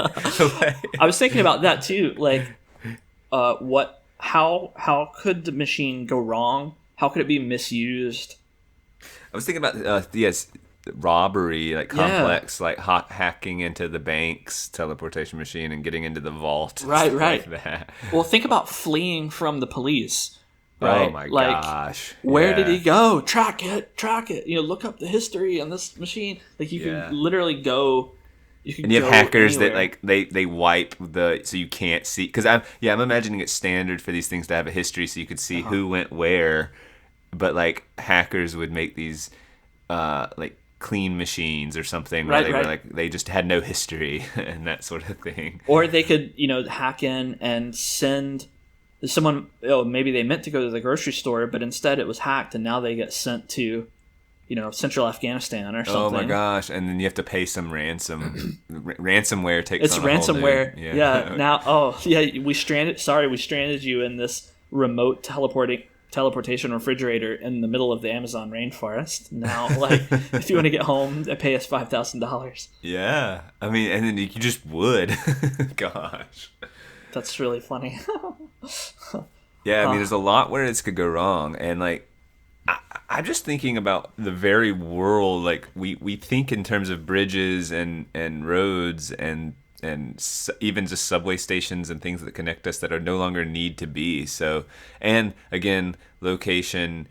I mean, you could really spread out everywhere. So you really do just build where it's cheap, where it currently is cheap.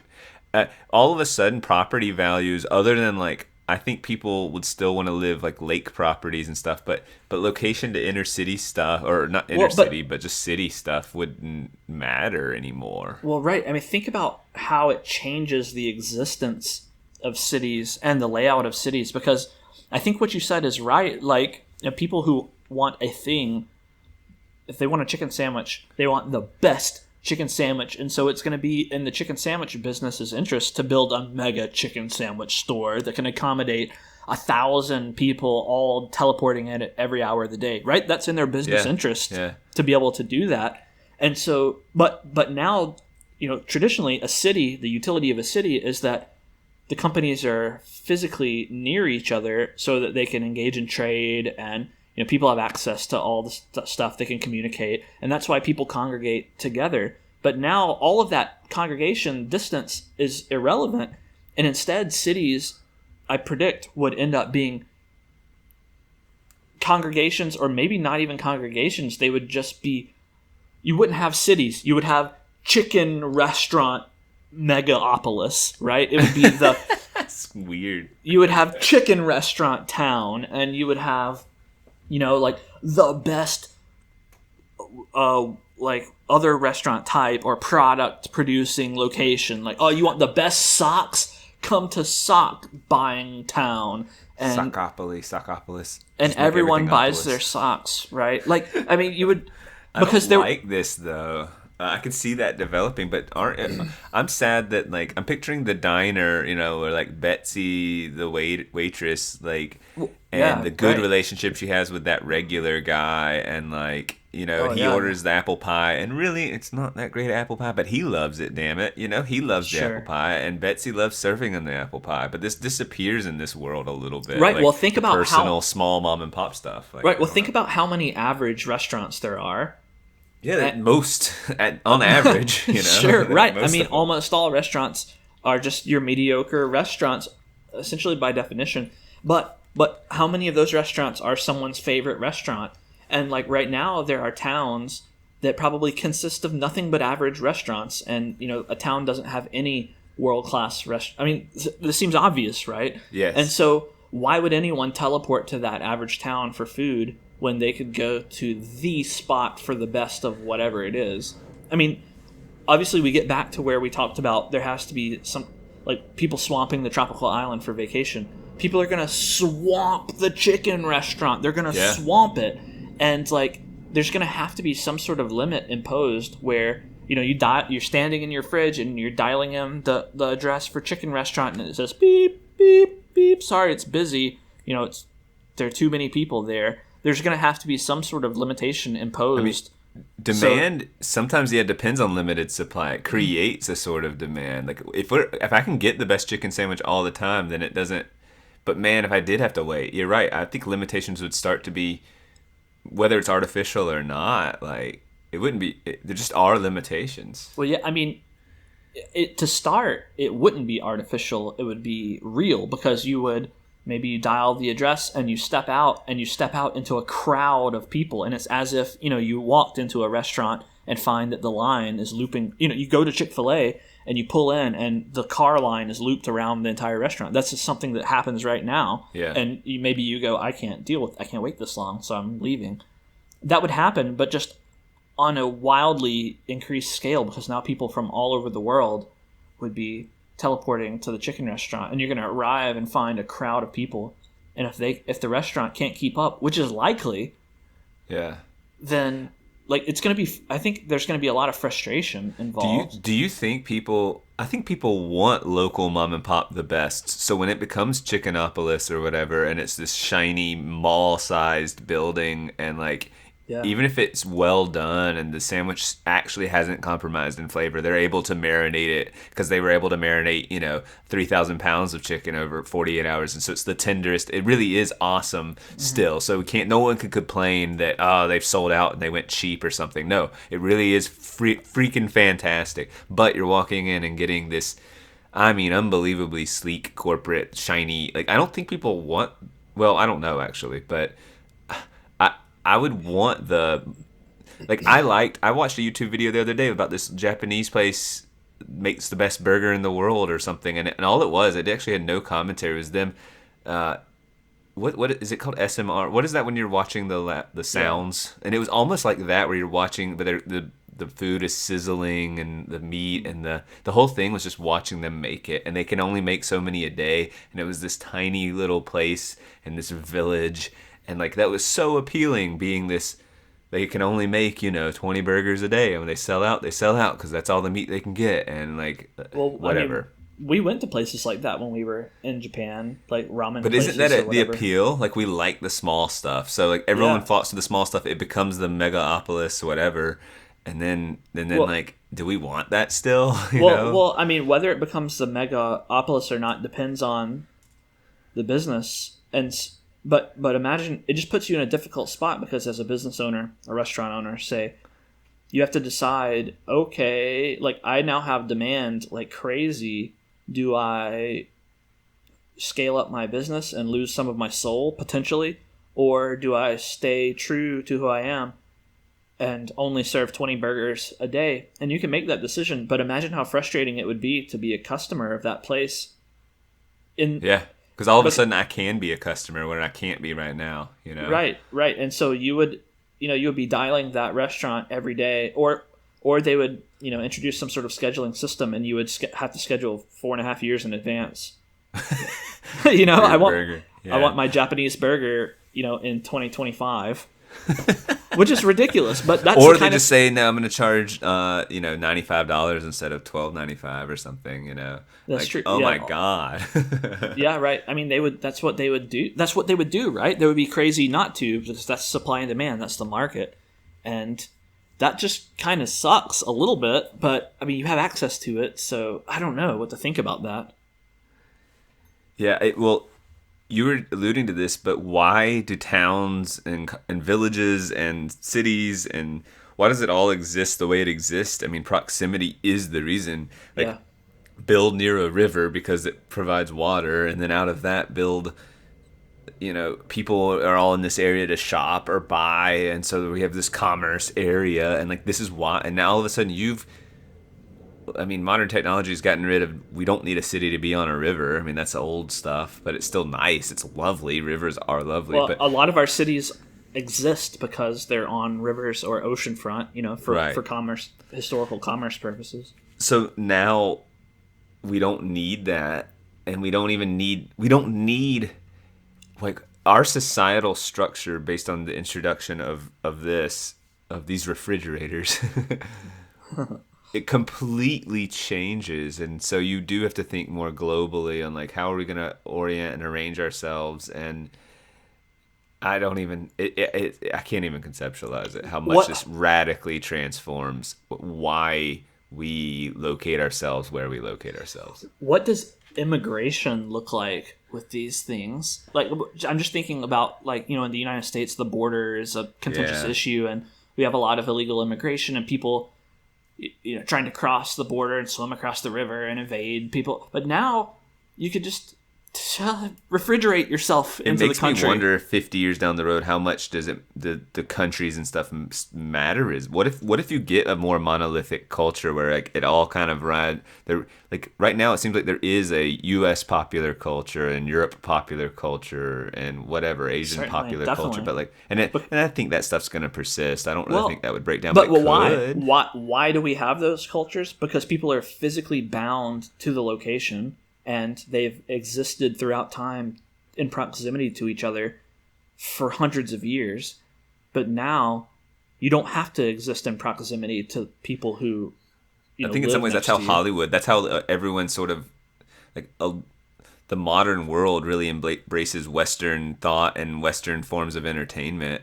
Even though you call it K-pop and stuff, it's really heavily, heavily borrowed from American pop culture, the song and the style and all of that. And it's because of the proliferation of Hollywood as here is what beauty looks like, here is what sexy, awesome, this is how movies are, this is what entertainment is on film. They set the standard, and so it permeated, and it's had really difficult to conceptualize, but that really did say all right, that's the standard. And it does seem like everyone in one form or another, in different flavors, of course, and little different spices and different cultural influences, but it's still going for what Hollywood is doing. And so I think in a way, there's a monoculture around Hollywood. I think that's what you would see come out around. I don't really know. I think people do want to have different types of food. There's going to be barbecue, and people want choice in all of this, but so I just don't know. But a good show, and I don't know what the arts, I don't know what happens to all this. I don't know, do you start to, is there more increased demand to learn new languages, or does one language, does English or another language start to rise because I want to see a play, I can go see any play, all of a sudden, theater becomes different, live entertainment, I want to go see the best performers do this, whatever. Wow, yeah, that's an interesting thought. What happens to concerts and plays, sports, and you basically never, if you're a decent production, you never have an empty audience, because you could just, imagine you could go on to there would be some website introduced that keeps track of when plays are about to start. You could just go on and see, let me just find a play with an empty seat in it, and you could just find, it doesn't matter where it's located, you just look for, oh, I'm ready to see a play, let's see what's about to start. You find one with an empty seat, walk through your refrigerator, and you're there, like watching the play. Yeah. And as time gets closer and closer, 10 minutes, the sales for the tickets drop or something. Right. Like, okay. I mean, I could do a whole English class on, like, we're going to see shows together and wait, and I need a 20 or 16 kids in a class, so I have, like, 17 block seats, like, so I can turn that on that website and says, go see this movie or this play tonight, and we all go watch it, and then we, like, write a paper about it or whatever. I don't know. Like, what a cool... Anyway, and you could do settings like I want 4-star or above, you know, anyway, I would just be going and seeing plays all the freaking time. Well, assuming, of course, that you don't run into the same problem that you do with the Japanese burger, right, where it costs $95. Yeah, you're right. Well, I mean, yeah. If everyone was, I just wonder if it would be like a really rejuvenating thing for the arts, because plays and stuff right now are intended by, like, there are two sort of breakdowns. It's sort of like an older people thing, or it's more of an elite thing. It doesn't seem to be this. I mean, like, teenagers aren't going, let's go see the play on Friday nights. Like, they're not doing that. Right. It's just a small segment, whatever the lame segment of the population is.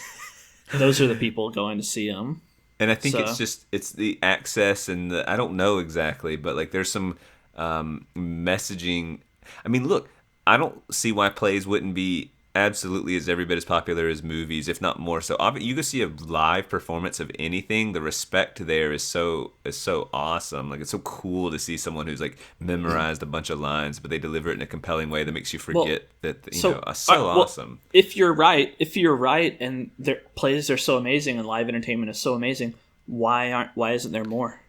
So, I mean, like, right now I do think it is like you look up prices for plays, you are talking $80, $95 to go see a play. Like, then that's just like, nah, that's not quite worth it.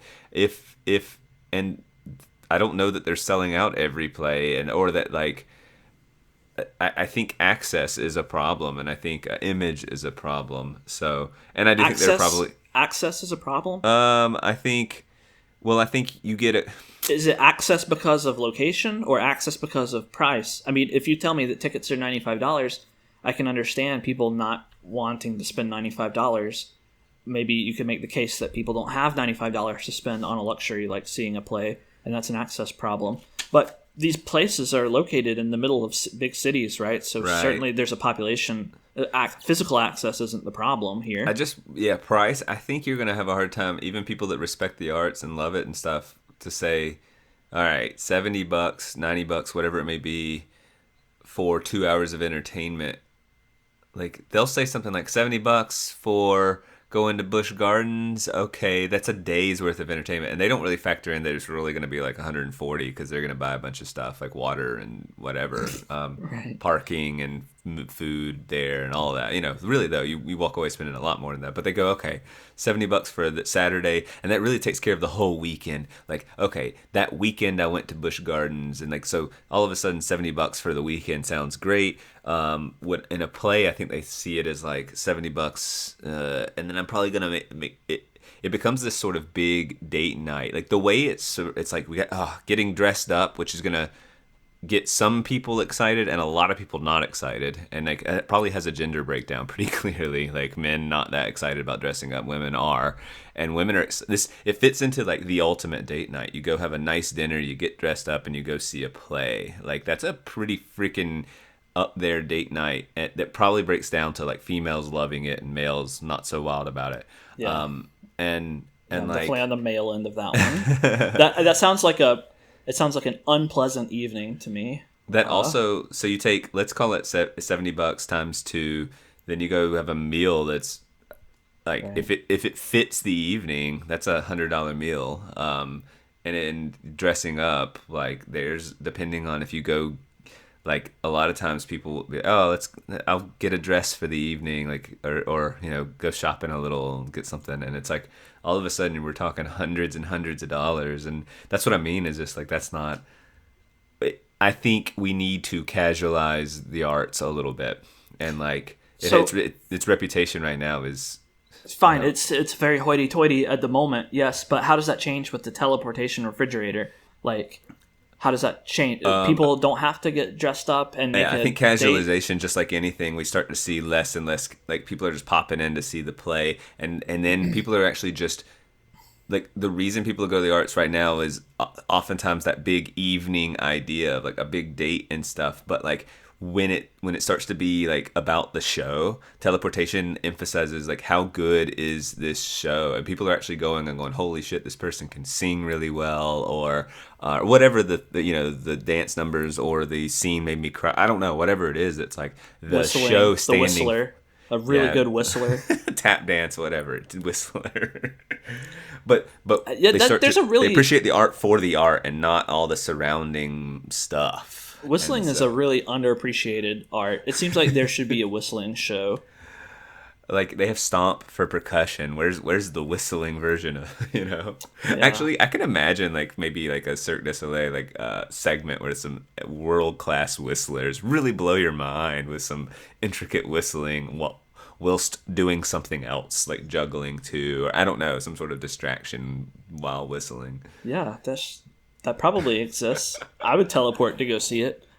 Do you think, by the way, those like one act, like, okay, let's say, take my argument for a second, that the arts really does explode, and people go watch Cirque du Soleil and see essentially an assortment of physical talents. I'll just call it that. Do you think someone could break free and say, look, okay, I'm the best juggler in the world. I don't need to team up with Cirque du Soleil. I can actually do my 20-minute act on my own, build my own little theater, charge $15 a ticket. People teleport in, get wowed by my act. Like, I'm just curious if you could start to stand on your own, or do you have to team up with some? I mean, obviously, to me, Cirque du Soleil, I go and watch an hour and a half or whatever it is, and you're blown away by the 10, 15 different world-class acts, and you walk away going, which was your favorite? And then you go, oh yeah, that one was amazing. And like, that's part of the spectacle, is the lots of them. It's the ensemble. Yeah, it is. And I agree that as an audience, I appreciate that. But also, like, I could just see if you had the world's best juggling act and it was $15 and my dad was in town visiting, I'd be like, oh, tonight you and I, we got to just, it's almost like, you know how you show someone a YouTube video, but for $15 for the live amazing thing, you'd probably just do it and then I don't know. But I mean, you're probably right. I'm sure that people would try that sort of thing, but it seems like you lose something. Well, that's a detriment. You lose the dramatic positioning of your act within a larger story or feel. Like in Cirque du Soleil, they construct the arc of all of the acts so that by the end of it, you're like you've been wowed by multiple things that are impressive, and that just makes the later things even more impressive. Whereas if you had an amazing juggler just on his own, and he has a 15-minute juggling act or something, or maybe a 30-minute juggling act or whatever it is, but like, you're not in the mindset of being wowed, and you're stepping through the juggler's fridge and you're saying, all right, show me what you got, and he tosses his watermelons in the air really quick and he's tossing them, and you're like, oh man, I couldn't toss a watermelon like that. And then he tosses a few more and puts a chainsaw in there or something, and it's like, yeah, all right, that's great. And then he stops and he bows and he says, there it is, there's my act. And you go, yeah, all right, that was cool. And you walk back through his fridge, and that's the end of it. It just loses some dramatic element, right? I mean, I totally agree with you. It seems like if it would start to break down like that. That's all. If I was going to try to change the structure of things like that using the teleportation devices, I would arrange almost a tour, right? It would be like, okay, first you're going to walk through the fridge and see the juggling act, and you would have some music and choreography. You'd have a show on, and then in a structured way, the audience would file out through the refrigerator into the next act, and you'd still try to construct this arc. It'd be easier for the one other person to just teleport, whoever the the next act is, to teleport. Oh, yeah. You're right. You're right. That would be better. No, but yeah, the tour. It's So it really is easy for these acts to come together. You get better shows. The reason why it would be my way, your way is better. Your way makes more sense. But the reason why it could be my way is that the acts don't necessarily have to be associated with one another. It could be an unofficial show, right? Like in the same way that you can have an unofficial city tour. Like, you know, those people who have city tours, ghost tours, or whatever. Yep. Like it could be something like that, not arranged by the Cirque du Soleil company. It could be something else. It could be like, no, I like that. Whatever. Yeah. You could try something like that anyway. But you're right. If you were going to do a cohesive whole, it would be silly to teleport the audience to all these different locations, unless the location was something important. Like if it was a tightrope walker across the Grand Canyon, obviously, you know, the location matters. You just made me think of another. Well, first of all, like lots of lives are going to be saved with no car wrecks.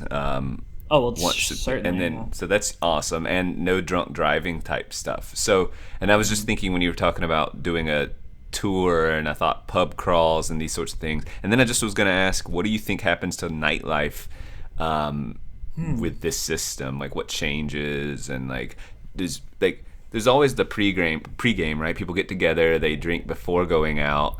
Now going out, there's always been a barrier of like calling the Uber or having the designated driver, or and then there's waiting in line at these pretentious clubs, or paying a cover charge, or whatever it may be. I don't know, but I'm just curious, what this does to nightlife. Well, I mean, you're constrained by it only being nighttime on half of the Earth at any given time, right? So, like, when the whole world is your oyster, when the third rock from the sun is your oyster, then you can step through your fridge and have nightlife anywhere, location-wise, but you're still restricted by time. So, I don't know. It would be weird, right? Because, again, like I say, it's lunchtime everywhere. It's also, 9 p.m. Somewhere it's always 9 p.m. And so you could go out, or 10 p.m. or whatever, you could go out in a location. You would have to arrange places to go out. It would be strange. I certainly think alcoholics or people that are undisciplined in partying would be tempted. It's weird, right? When you get off work or whatever. It could be 4:00 and I can go out in a nightclub life anytime I want, anywhere. Or would nightclubs even locally start to like say, all right, we're gonna get rid of our windows and just make it like if you have a cool venue and you need it to have any club or bar or whatever is gonna be reasonably dark. I mean that's part of and whether it's some lasers or just low lighting. It doesn't have to be at night. It just has to be dark. Yeah, and so. It doesn't matter. And have to have doors, really, right? Yeah, the reason why nightclubs don't run 24 hours a day right now is because it's not night all the time, and where they're physically located, no one's going to come get really drunk and dance. You'd have different waves coming in. You'd have different waves all the time. So it would just literally be like partying. How weird would it be to you have these shifts and you come into work at the nightclub and they're like, oh, it's Australia hour, isn't it? Oh, God, yeah, it is. Here we go. Australians. You could see all of our Australians. Stereotypes start to emerge about the annoying Australians. The time zones. And based on time zones. That's really funny. Time zone racism. You work in your nightclub or restaurant or whatever, and you're like, oh, God, here it comes. It's American hour. Here comes all the Americans. Or, whatever hour it is. That's really funny. Huh. Really funny. And like I was just thinking, even the way we design doors, I think you're obviously going to have for fire hazards and stuff like that, safety stuff, like you need doors. But part of me was like, wait, you don't need doors. You just teleport to the club. That way you can that's what I was thinking. When you said, you could have a nightclub just with no windows, I was thinking, well, my mind immediately went to like drug manufacturing or there's weed farms where they have lights, and it's all in interior, so it can't be discovered. I mean, you could have inaccessible underground bunkers that have literally you build the tunnel. Gosh. You build a tunnel down there to build it, and then you collapse the tunnel, and there's no way in or out except for through the teleport machine. I mean, that could cause problems, right? It could be all sorts of nefarious things could happen, Yeah, and Oh, yeah, that's kind of crazy to think about. Oh, But yeah, I it don't even also know what to make of it. it also means on the less nefarious end that you could build this amazing house on a mountaintop or mountain ledge or valley or just anywhere you can get the materials, and you don't need a driveway. You don't you only have to be able to get there once to build it and place your refrigerator, and then you could just have some amazing places. Can you are maybe this wasn't your idea because you seem to balk at the food idea, but like supplies and lumber and whatever, like can I just keep I did think getting it about through that. there? I was thinking about that when I was thinking about it because, based on You were thinking about that when you were thinking about it. based on yeah, that's what I do. I usually think while I think. Yeah. But based on what I had thought, it's the size of a refrigerator, and in order to teleport, you have to be able to close the door and then go boop and it teleports. So you couldn't fit, for example, a mattress. You would have to get your mattress to your mountaintop house some other way.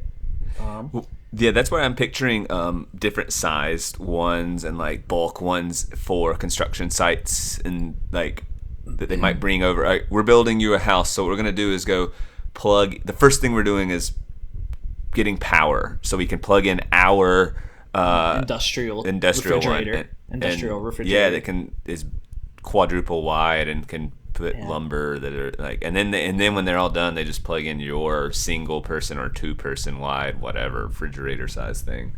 Yeah.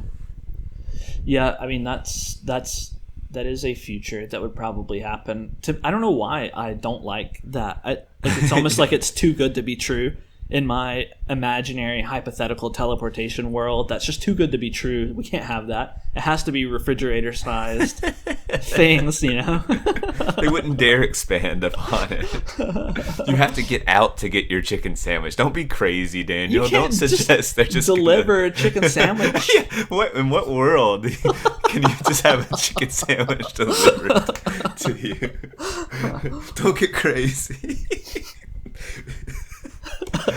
That'd be so lazy. I can't even imagine.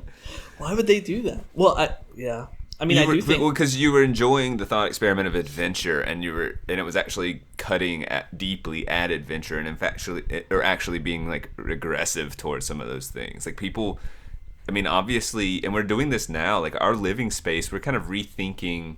Okay, if you were gonna work from home, what do you have a working space? So do you need a dedicated room for that? And then again, you said this early on, but I can see the way there are like foyers or mud rooms or whatever. Yeah. I'm picturing teleportation rooms that would almost be like, right, depending on the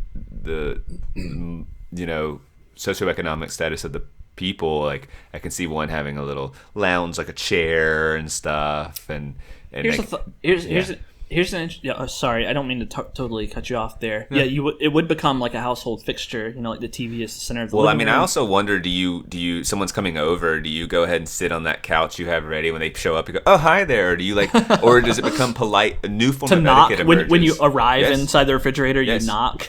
You're allowed. You come out of the refrigerator, but you're in this room, right? And so the polite etiquette that's come is like, look, you put a mirror there, maybe you even put a sink or maybe it's in a restroom. It's like a waiting room. Yes, so they can, and it's not unusual. Like depending on the person, like it's like you hear them arrive, but the polite thing is to let them gather the things. Maybe they need to use the restroom, you powder their nose, whatever they need to do, and so you kind of wait for them to knock on your door to what you consider your inside actual your home. Yeah. Weird. And you're kind of like, some people like pretty much just go and knock on the door, and that becomes the etiquette. So it's kind of weird when you hear them messing about and you're like, when are they gonna, I know they're here, but I'm pretending I don't know this, and like waiting for them to knock and say I'm here. Would you lock your refrigerator at night? I think you lock that door your house. The door to that room. Yeah. Yes, so that's a locked off thing. That's weird. Yeah, that's what I'm picturing. Yeah. Huh. I was thinking this too, just when you mentioned depending on socioeconomic class. Like the way I position this thing is that it's it's the price of a mid-level sedan. It's $25,000 or something. Yeah. Like there's going to be some underclass of people who don't have the teleporting. They might have a neighborhood one. Yeah. Are there public teleportation devices or what we said in this future that cities aren't really necessary anymore. You just need Chickenopolis and Shockopolis or whatever. But is there still a necessity for a city simply because some people can't teleport whenever they want willy-nilly? And well, good question. Did the only cities left become these kind of impoverished locations for low-income people? Like, is it kind of like ghettoized cities and then Chickenopolises? Like, what a weird cultural landscape, like dystopian sort of thing. And I actually was just picturing apartments. I mean, why would they stop? Like, affordable living in which you are all together. Like, it makes sense. So, and like apartments are going to have, depending on the size, 3 or 4 portals at their clubhouse or whatever. I don't know, but right. Yeah, I don't.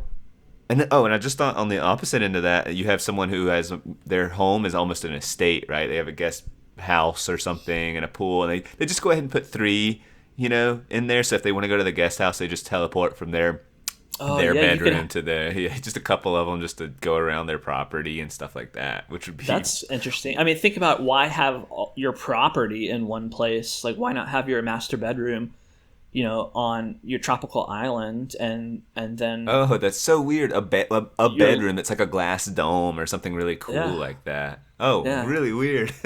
Why would your home be a continuous structure? Why would you ever have more than one room in a spot? You wouldn't need to. It could just be... That's so weird. That's strange, yeah. I mean, there are still some engineering things that we haven't thought about because they're kind of mundane and boring. But like the electricity cost per teleportation, how much does it cost? And, that sort of thing. Like you could have your glass dome and, under the stars, wherever, but you still have to be able to power that location. Yeah, and all of that stuff. Also, could you potentially, like, would renting services, like, okay, I don't know how to, this is not fully explored, but let's say, like, this place said, we're going to have bathrooms, the most incredible bathrooms, and you can, and for $30 a month, this is you just have access. A very Daniel thought. Oh, what would I do with my teleporting refrigerator? I want access to the best bathroom in the world. And so you pay you're part of a club where it has these gorgeous bathrooms. And that's how in the morning I teleport to the bathroom with like unbelievable water pressure and wood panel or ceramic that looks like wood. It's like it's 8 right. foot, 10-foot ceilings for it, 20-foot ceilings, whatever, 40-foot ceilings. 100-foot ceilings. But the point is like they have people stocked there for to give you your towels. I don't know. I'm just saying, like, could your daily routine? Could you say yes? I want to invest in that because like I just give them the towel at the end, but they're like these plush, unbelievable towels, and like the floor is heated and all. You know what I mean? Like it's just I could see these weird spa like our access to spa stuff might really increase. Like people might want to pamper themselves in that way, in a different way. I don't know. Right. I'm just imagining you're going to have to end up with, like, for all of these luxury things that we proposed, whether it's seeing a play, getting the best chicken sandwich, having your dual spray shower and heated floor, fluffy towel, no matter what it is, there's going to be a demand. Demand is going to be high, and access, despite being able to teleport anywhere, now you've got the entire civilized world all trying to access the best thing at the same time. You're going to have some sort of scheduling thing. So what if... Right, what if my bathroom thing would be from 7 to 8 on weekdays or something like that. What if instead of having to micromanage like that, instead, you actually don't know where you're going to go. You don't know that you're going to step out of the teleporting refrigerator in Columbus, Ohio, to get the best bathroom that they've constructed or whatever, wherever that best bathroom is. You don't actually know that. You just type into your companion device to your teleporter. You say luxury spa. Yeah, whatever company I'm paying $30. You have some check boxes, and it scans all of the databases and everything, and it pops up and says, "Oh, there's an opening, right now at Deluxe Luxury Spa Inc." And it tells you the information, and you can say, "Oh, okay, that sounds good." It tells you the price right there. You click go, you step in, and now you're there. You find a place that's open and has a spot. You don't know where it is. You don't know or care where it is necessarily. You just step out and you're there. Imagine this business model then. A company comes and says, all right, Daniel, you'll pay us $30 a month and we guarantee this level of quality for your deluxe spa experience. So all you got to do, and yeah, you're not going to Columbus, you're not going to Macon, you don't know where you're going, but you are going to one that this company has said you will get this quality experience. Yes, and so right. so it's not even looking. So we're saying kind of the same thing, except imagine all these businesses that would crop up to say, I'm going to go around, find all this level of whatever the product is, team up with 15 different places that agree to house, these people, I give them a big part of the cut, and like they pay me, so this person pays me $30, I'm the company, they pay me $30 a month, and I send them to one of these 15. So I'm just distributing all of the It'd people. be like a travel agent, but for everything. Yeah, for everything. And that it probably wouldn't work with food, because I'd want, people want like this chicken sandwich from this place, but you would still have Chickenopolis. Like you would have people would Chick-fil-A. demand they want that thing. But when it comes to like spas and stuff, I have a feeling they just want quality experiences. I don't mean, maybe I'm wrong. You'd start to really know when you need it to be a brand or a type of like flavor and stuff, because like honey mustard tastes different from place to place. Ranch tastes different from place to place. Obviously, burgers with all their multiple ingredients taste wildly different. So you don't just say, I want a burger. No, you say, I want a burger from that place. You can, obviously. You can. You're right. Yeah, I mean, you're right. People would have their particular tastes. I mean, I have particular taste for some things, but you could also go, I want a delicious burger. I mean, just think of how many delicious burger places there are in the United States where you could go and have a delicious burger, right? And you could go on Yelp right now and look for the best burger and probably find a place somewhere in the United States that you've never been to that looks delicious. And so if you had this companion device or application or website or whatever it is, then maybe you could just type in, I want a delicious luxury burger, and there are a few checkboxes to give you some detailed breakdowns. And, the first one on the list pops up, and you just go, yep, I'll go there, and you step through, because they have an opening, and you just step through and go there. It would be kind of adventurous to be able to do that. Because right now, you're limited by location. You have to say, oh, what's the best burger place near me, within driving distance of me. Near me is like a thing you see pop up on Google Maps anytime. Yeah.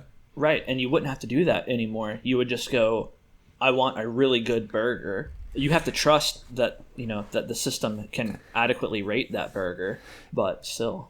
Does the Amazon model have any insight in the same way we say something like, I need a shower stopper, or I need, or whatever, shower organizer rack, like, and you go there and you start reading some reviews.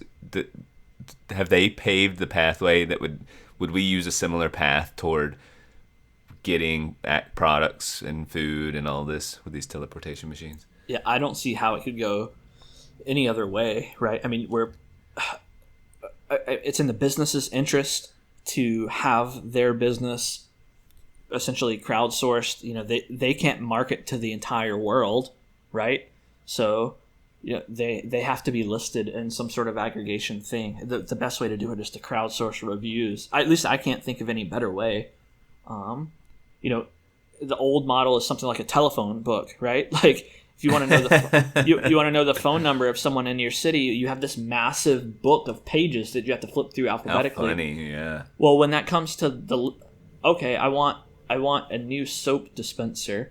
Well, are you going to have a soap dispenser catalog with every soap dispenser company and their teleporting refrigerator numbers so that you can step through and get one? No, obviously not.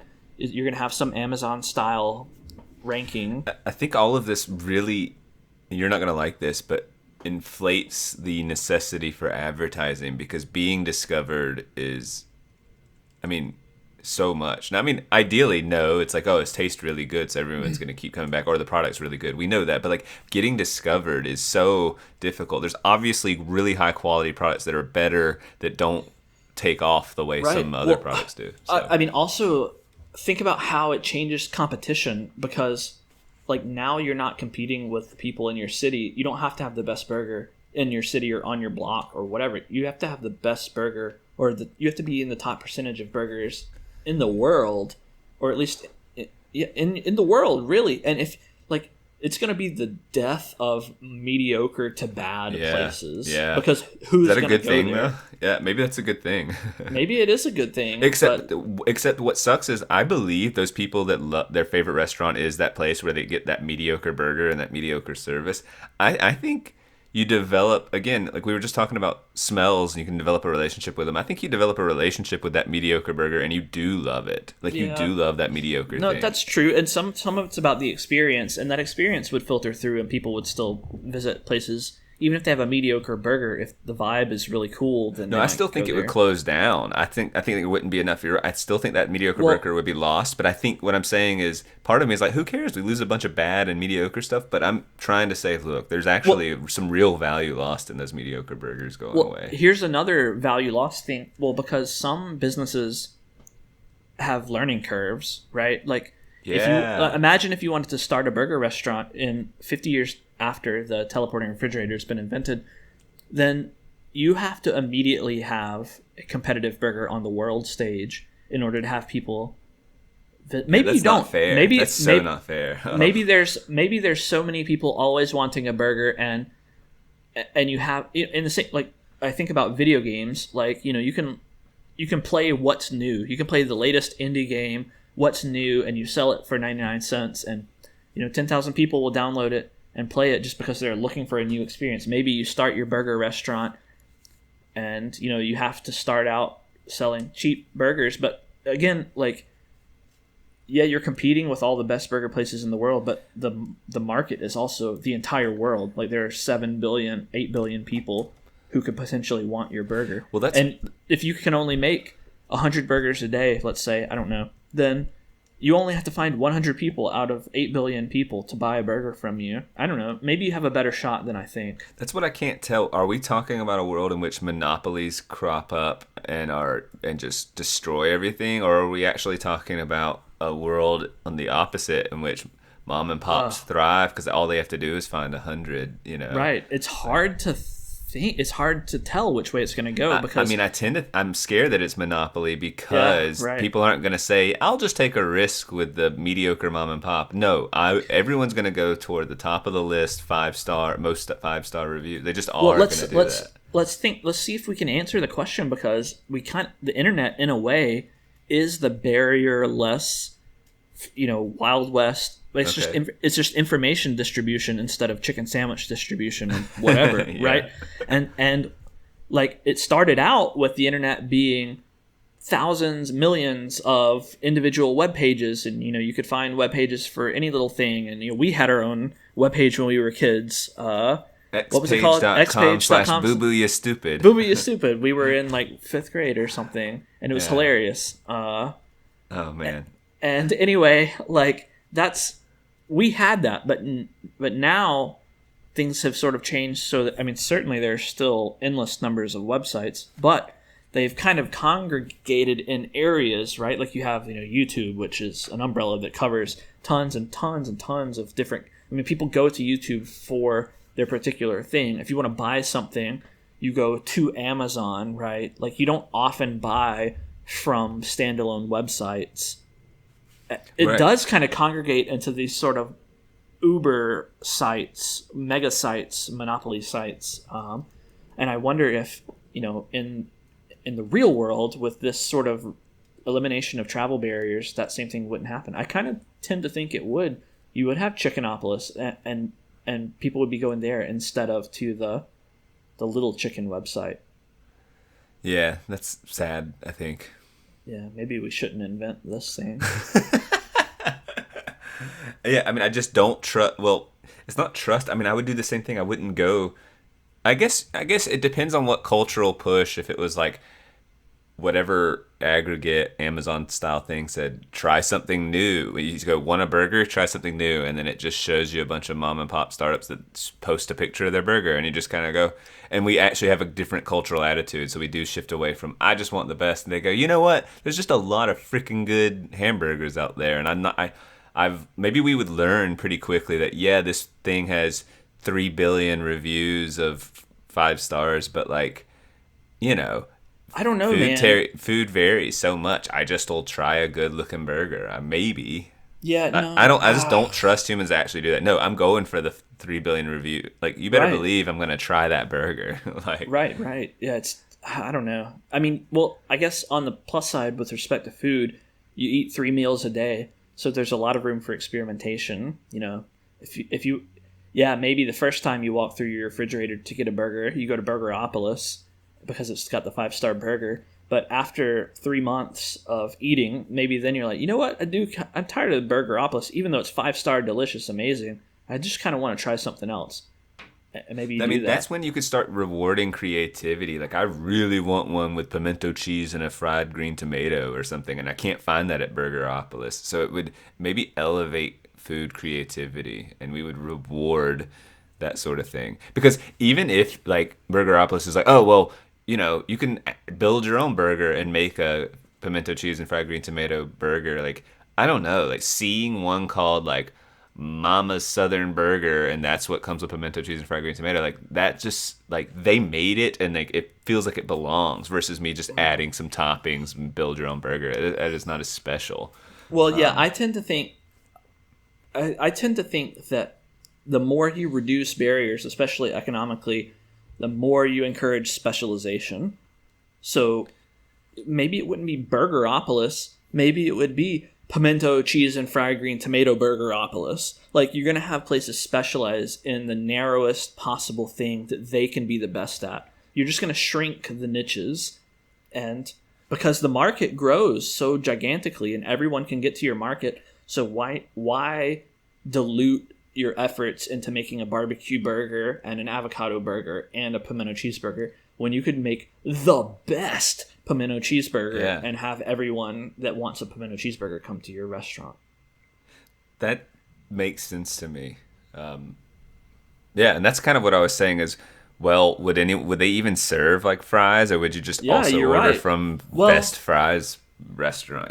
So yeah, I I don't guess know. that depends on how easy it is to get from place to Well, place. Like, are there queues and stuff? and I also Because think people still want to sitting in, like, dining in a restaurant is definitely a whole experience people really like. That's clear. It makes you feel like you're going out. And you might not identify with that as well, but it obviously is super, super, super popular, and yeah, that's why these. but the reason you sit in a restaurant is because you can't get anywhere else. Like, the restaurant, you have to sit near the kitchen because that's where your food comes from. Now there's no need for you to sit near the kitchen, right? You could take your food, step into the fridge, and go sit in the most scenic spot you can imagine Oh, to eat. weird to think about. But people, you're creating a world in which someone like David, who suffers from FOMO terribly, like, all of a sudden it's like, all I'm doing is eating the best chicken sandwich, but I'm missing out. I could be eating it. I could be eating the best burger, and I could be at the Grand Canyon, but I'm only on this beach, and like he will like freak out and not. I don't think so. Like, I think that because the opportunity isn't temporary, it's People, not missing out, right? So, well, Because okay. Here's what I mean: is people, the reason they go to restaurants, you say yeah, because they want a night out though. Like, they go, and like a couple goes and they like this restaurant, they're looking forward, and they pick out a delicious appetizer, and like they sit there for a while. Maybe they order 1 or 2 drinks. They pay way overpriced, and they know it's overpriced, and they complain that it's overpriced, but they don't care because they want to sit down and be waited on, and it's a whole. They spend 2 hours when they could easily just anyone can eat in like 15, 20 minutes if you're just talking about food in going into mouth until you're full. So why are they doing this? Like, I really think people want, and they like the ridiculous decor at all these restaurants. So yeah, sure, that's fine, but why does it have to be isolated to one location? Like, for I the don't. same reason, like, let me ask you, you propose the ultimate date night is, going and having a nice dinner and then going to a play. How often are the restaurant and the play the same building? Right, they're Almost not. never, right? And So are you saying but there'd imagine be best boothopolis with just like a cool theme that doesn't even serve food, but you can reserve a table or a booth? perhaps restaurants stop, like restaurants don't have to be a contiguous building in the same way we said that your bedroom could be on a mountain and your living room could be overlooking the ocean. Like, maybe the restaurant, you have some greeting area and then you have the kitchen, and wherever that's near the farmland or the produce or whatever, and then you just teleport it out to a very scenic location, and that's where the seating is. So it could still be a night out, okay. But it would the, still be associated with the restaurant. You're saying like we reserve people who order food from our restaurant to sit at this different spot, but it's not just like, because it wouldn't feel special to me to be in a big room where this person's ordered different food from different restaurants, and like I don't know. I feel weirdly that I feel strong about this. So if you wanted, some lobster, you wanted a nice lobster meal, and you walked you typed in the lobster restaurant greeting room into your refrigerator, you walk through, and it was this beautiful greeting, entry, dark wood foyer, whatever, fancy, low lighting, and they said, "Oh, welcome, to Lobster Town." That's the name of the fancy restaurant, Lobster Town. And they say, "Oh, a table for two. All right, excellent. You're going to have some delicious lobster tonight. Right this way."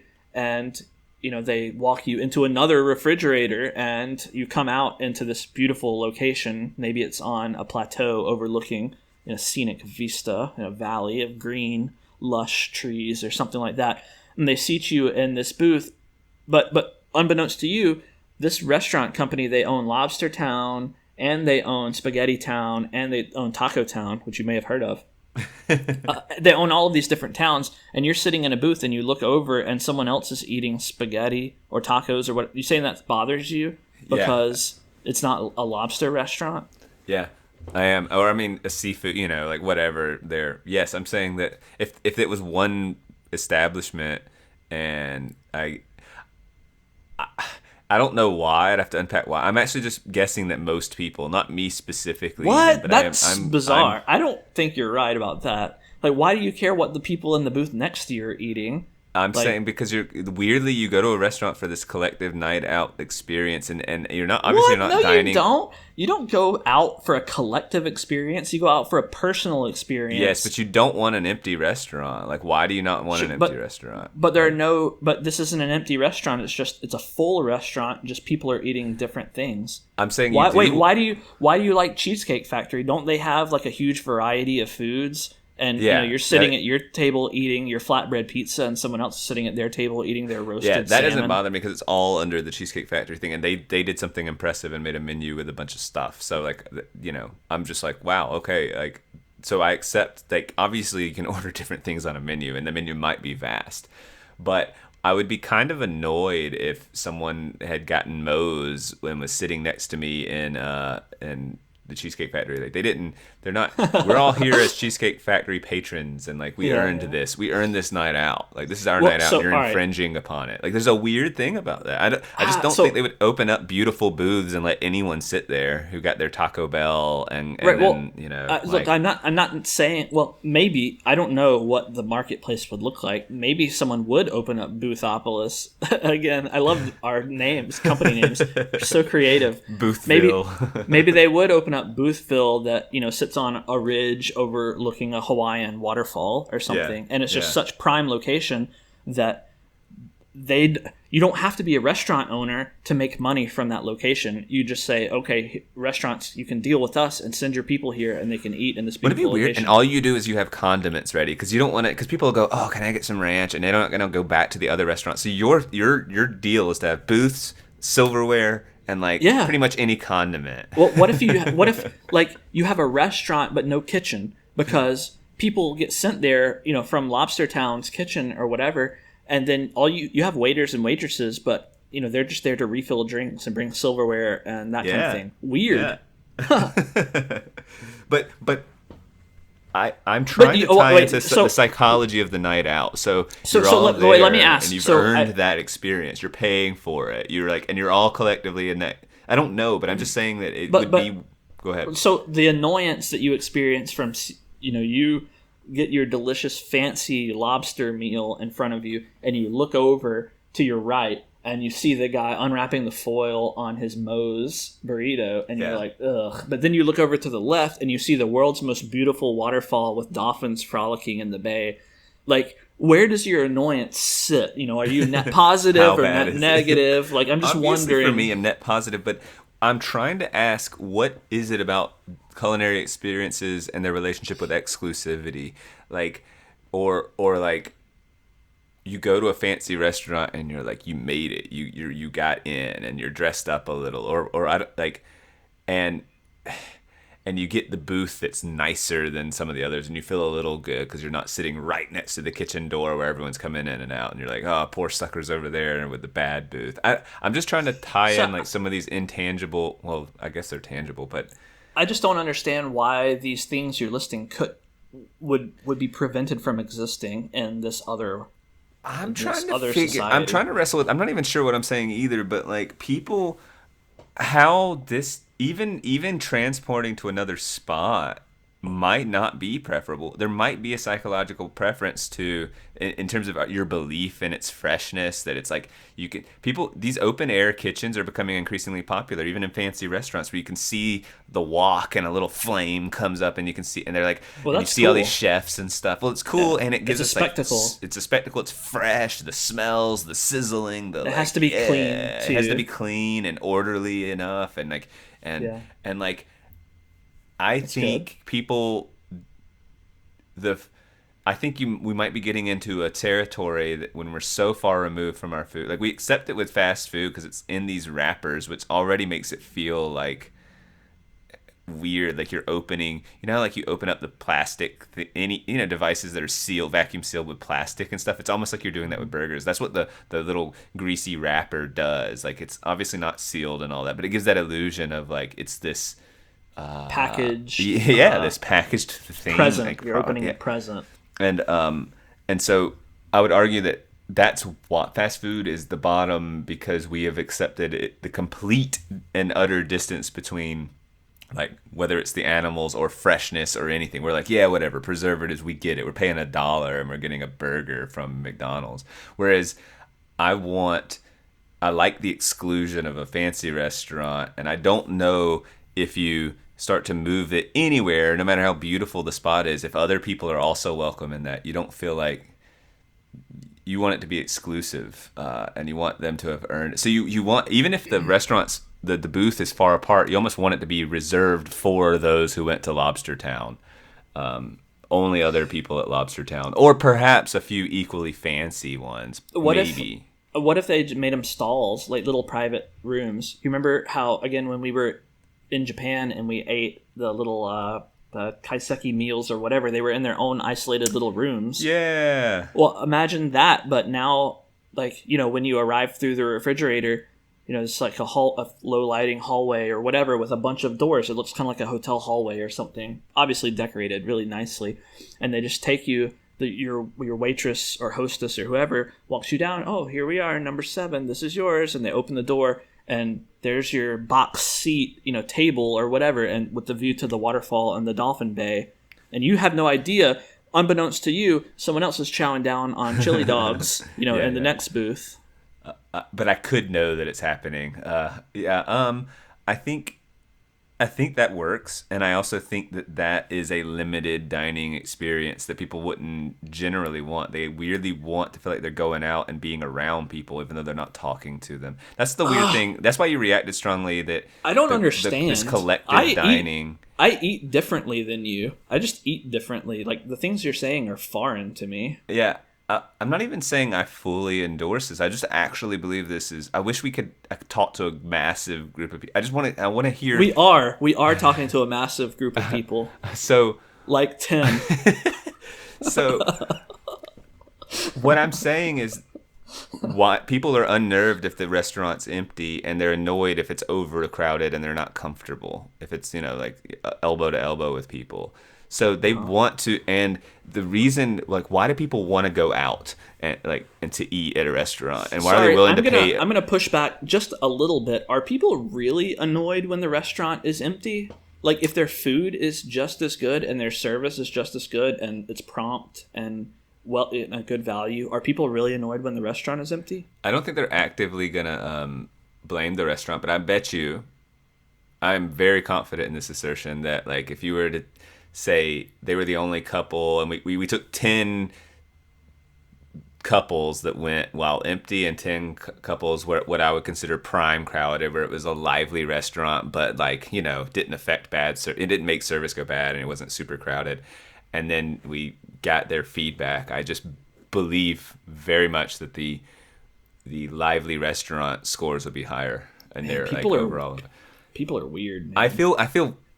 I hate that I can't back this up that well, because I might be talking out of my butt and be completely wrong, but I feel very strongly that that would consistently read across all the, and like, yeah, I mean, it's plausible. Like I don't it's hard for me to say whether I think people or not it's about this illusion of meaning and feeling like you went out and did something and you participated in society and stuff like that. That's so far into what are you participating in? You're sitting at a table eating your meal. Why do people go to restaurants? To get food. But like, it's not. I think it's like one. It's like, but you're one not thing. interacting. You're not interacting with the other tables.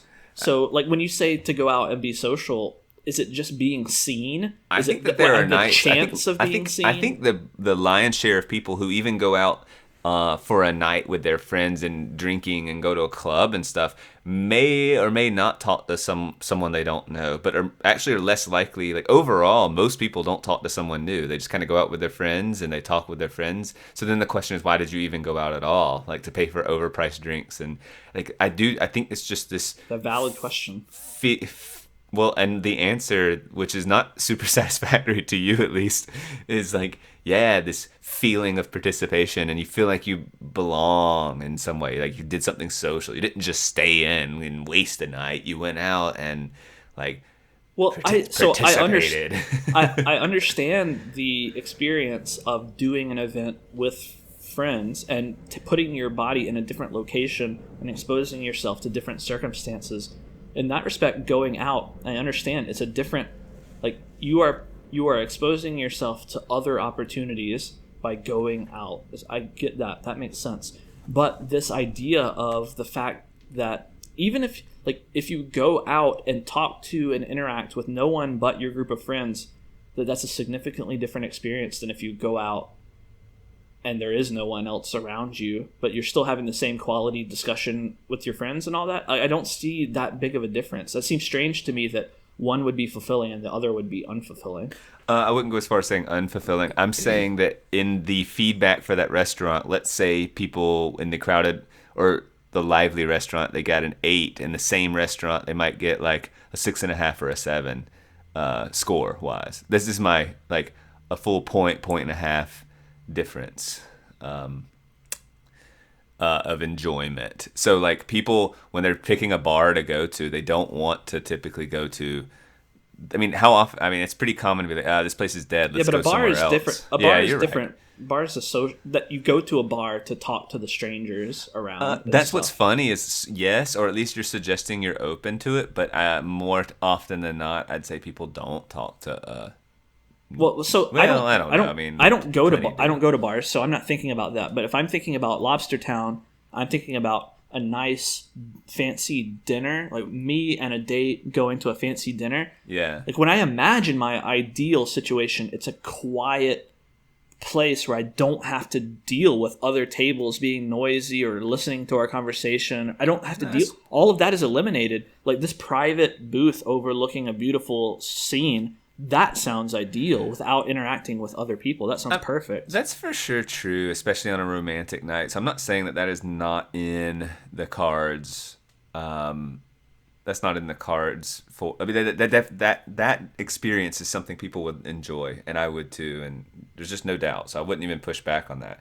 I'm just saying that like, if I went to visit you and you took me to a burger place, like. I'm saying that the enjoyability is upped in some intangible amount, or a point to a point and a half, based on like if it were just dead and you and me and kind of almost were like, you know, I mean they weren't paying attention to us, but it's just quiet and weird in there versus, you know, kind of a lively little place, and we're not going for romance, you know, at least I'm not in this scenario. Of course not. Yeah, definitely not. Right. And so, but no, I would just like. I don't know. I feel like we went out and did something. Whereas I'm less likely to say, "Oh, we went out and did." I was like, "Yeah, we went to that place, but it was dead." It would feel. What people are saying was like, "Well, when it's dead," they're almost saying like, "I didn't get my societal fulfillment or something." I don't know. I know I'm not explaining it well, but I think I'm tapping into something. I mean, I think you're probably stand right. by it. Well, I think you're probably right, just because it fits with the general incomprehensibility of people. That that I have, but I don't understand. I will say I don't understand what you're saying, and like going out to get like when you say a point or a point and a half, I'm thinking like what? Like if you have the most delicious, amazing burger, if you and I went to a burger restaurant and had just a phenomenal burger, if we had okonomiyaki, right, the amazing meal, it was an amazing experience for you, but the restaurant was dead. Like, I think the psychology of the approval, like people like this place versus maybe they don't, and maybe there's something wrong with maybe I shouldn't enjoy this as much. I don't know. Do you see what I'm saying? So I taste the same thing, but if it's kind of crowded and people around me all seem to be enjoying themselves, it's just like So I see what you're saying. So I see what you're saying there, and that makes sense. You know, if you're walking around downtown, you're looking for a place to eat dinner, you're not going to choose the restaurant that's deserted when there's another restaurant that's really hopping next door. Yeah, right? yeah. That's really what I'm tapping into. I understand. So that's logical. That makes sense. But it only makes sense in a world where we don't have teleporting refrigerators.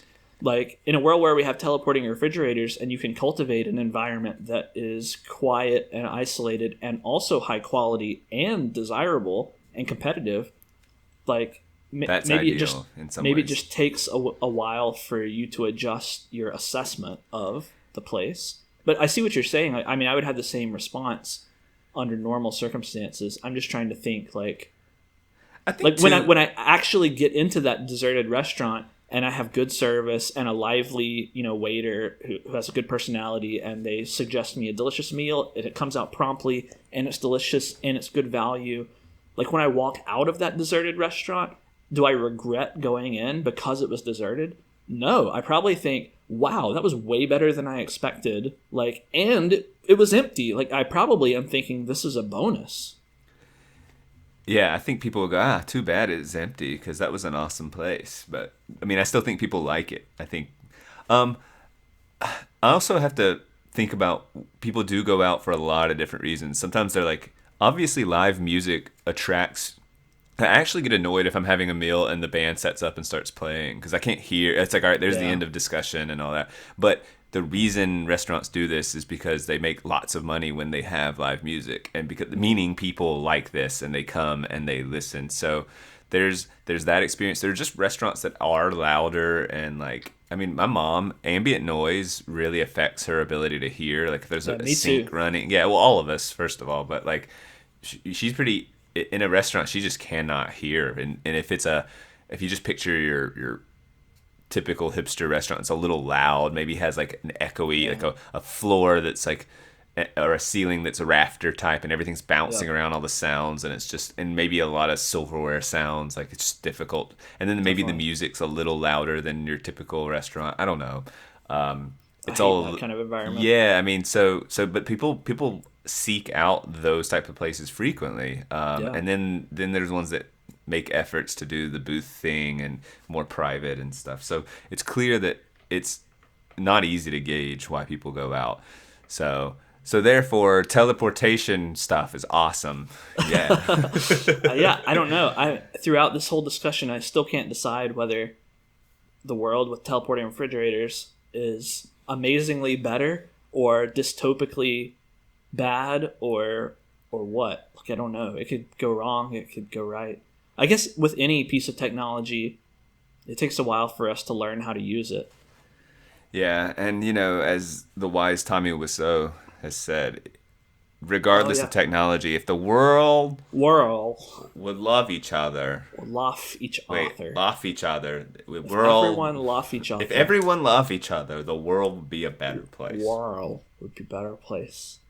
It's true. Wiser words have never been spoken. I mean, it's deeply true. The world would be a better place if everyone loved each other, and then teleportation would be better.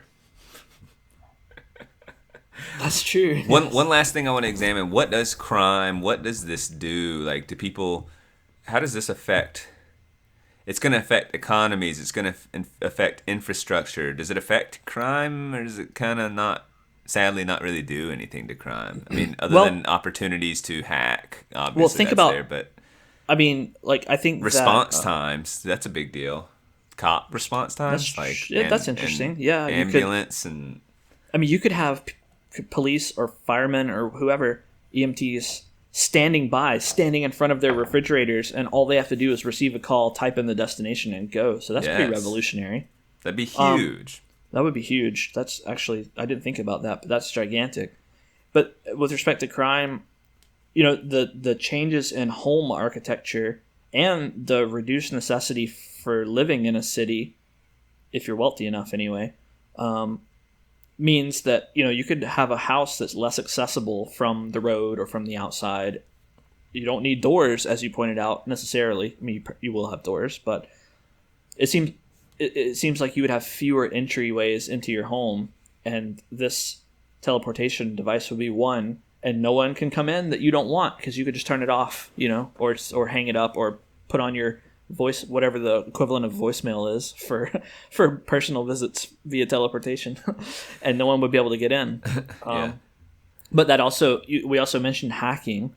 What if a criminal could hack into your device and teleport to your home, into your home? That would be kind of crazy. What? Yeah. What? Tell me if this sounds right. I remember hearing this somewhere, and I don't know where, but like, it isn't, in terms of crime and deterrence, it isn't the severity of the punishment that's going to deter you from crime. It's the likelihood that you believe you'll be caught. That's much more likely to deter you from committing crimes That makes sense. than just saying, "Oh, we're going to chop off your hand if you're caught." Well, if they don't think they're going to get caught, like, it doesn't matter what the punishment is. It's all about the likelihood of being caught. And so, crime is a lot of times it's impulsive, and so you're not thinking about the long-term consequences. You're thinking short-term. Can I get away with this now? Can I get away? Right. And so let's take that as truth. I'm pretty sure that's true. If with teleportation you really could increase at least the perception of being caught, and I think the actual statistics of being caught quickly. And so therefore you actually would curb crime because you'd be going right to the heart of like motivation and hurting their motivation. Because we try legislatively, I think, to be hard on crime, but you don't see that go down a whole lot because Well, perplexingly, what we do is we make harsher sentences or whatever, but then we have fewer police, and really the opposite would be better, right? Because if there are more police, and you think you're more likely to get caught, if what you're saying is true, then you'd be less likely to commit a crime, regardless of the sentence if you were to get caught. So, but like for what you're saying with respect to response time goes down significantly, which is revolutionary, but so does escape time. Like if the criminal could break in or hack in, however he enters your home, grab the most valuable things, open your refrigerator, beep beep boop, and then get out, especially if he has the ability to wipe the history or whatever. Well, it doesn't matter how fast you call the police at that point. It's over. I'm wondering about these sort of a crime's being committed, and police have the ability to lock down teleportation devices, stuff like that, in the area, within this like 5 mile area, and then do you have to deal with that crazy. A lot, or like also think too that like again distance is no longer a factor. So in the United States we have cities like Baltimore or LA or New York Chicago where crime is horrendous. Well, now doesn't matter where you live, you could potentially have a criminal from any of those locations try to rob you. Like, that's why I've often wondered, good neighborhoods, how come they're good when people have cars like and can just drive over and commit crimes? But it really is like crime. I wonder if you all of a sudden they become more grand in their aspirations of crime, or if they just continue to like rob people right around them. Like really, even with teleportation, I just wonder if they just continue to rob a lot more locally. I'm being serious. It's just like I think they might continue to just rob locally, or try to assert some sort of dominance within a group. Like oftentimes, I wonder about the robbing. To what there's probably more than one reason to rob someone. It's not just to get money, but it could also be like to send a message of power or something. So intimidation. And so like, what's the point of intimidating someone way far away? You want someone within your neighborhood to know who's the powerful one. So yeah, sure, that's right. If that's your reason, then that. But I don't know. Is that actually the reason people? Is that a legitimate factor that goes into robbing and stuff? So I imagine most of the time it's simply crime of opportunity. I want your stuff. Yeah, it's not a very intellectual crime, but there's some benefit to knowing your surroundings, knowing the neighborhood, knowing your environment, and if it is a crime of opportunity, then the opportunities are what's nearby. It's what's around you. But now if the opportunity spreads worldwide and you can just teleport anywhere, like why wouldn't you just teleport to Sweden, rob someone's house, and then teleport back to wherever you live? Like, it just seems like now the police, like investigators, like imagine CSI in a world where the suspect could be from anywhere in the world. It just becomes crazy, right? Yeah, no, it's tough. Well, it makes you think. I bet most robbers don't identify as robbers. They're just someone who, like. But the second you're identify as a robber. I just mean that it's not part of their identity. It's like they saw an opportunity and they're someone who's just committed a robbery. They just like were walking along and saw this unlocked car and they took what was in it. In order to say, I'm going to go find a machine, pick a place, like I think you're having to identify a little more, be more deliberate and not That's just true. Opportunistic. So that's a good point. I think you're right about that. That's a good psychological insight. That's true. I think so anyway. So I just wonder if, I'd like to see the stats on that, like what robbers are, like right now, robbers are how likely to be close to the home that they robbed, and then how much would that change, not just in terms of miles away from the home, but just statistically, are you still as likely to rob someone in your 20-mile radius or outside of that? I bet it's overwhelmingly local. Yeah, me too. And would it still be overwhelmingly local? With the transport? I guess you're right. It would. Well, maybe they would be more likely to go to disparate locations and then have an opportunity and then rob something local to where they are at that moment. But yeah, if they're sitting in their teleporter room, they're not going to be thinking about all the possible locations they could go rob. Unless they are just planning. Unless they are identifying as a robber. Right. Right. All right, I'm tired. I just realized, Well, but I think we should do it. I think we should get teleportation machines. That's just, I'm on. I would take that. You would be willing to try it out? Yeah. Even if I would it take meant that superpower and that drawback. Even if it meant you had to eat at a restaurant table without any other restaurant tables around you. I think I would take overlooking the beautiful, vista in front of you, the sunset and the birds flying in the air. I'd manage, I think. You could probably survive. Yeah. All right. Well, that was fun. I have a list of some other technology things that would change the world, and we could discuss what they would do. And I think maybe we'll do that in future episodes. Give it a name. Name the segment like something catchy, because my brain is. I'll have to think of something catchy. I didn't think of something like that. The heading I wrote down was technology effects of sci-fi things introduced today, which, let's be honest, isn't a very catchy title. It's kind of pithy. It rolls off the tongue. It's clever. Yeah, it's the TEOSTIT.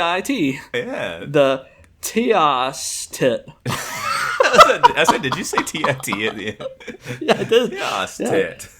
Things introduced today. Technology introduced today. The tit segment. I like that. Now we're on to something. Technology introduced today. Now we're getting closer. Technology introduced today.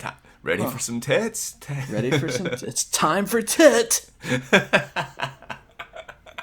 All right. Well, I think we have made some headway there. All right. Good stuff. All right. Well, that was fun. The end.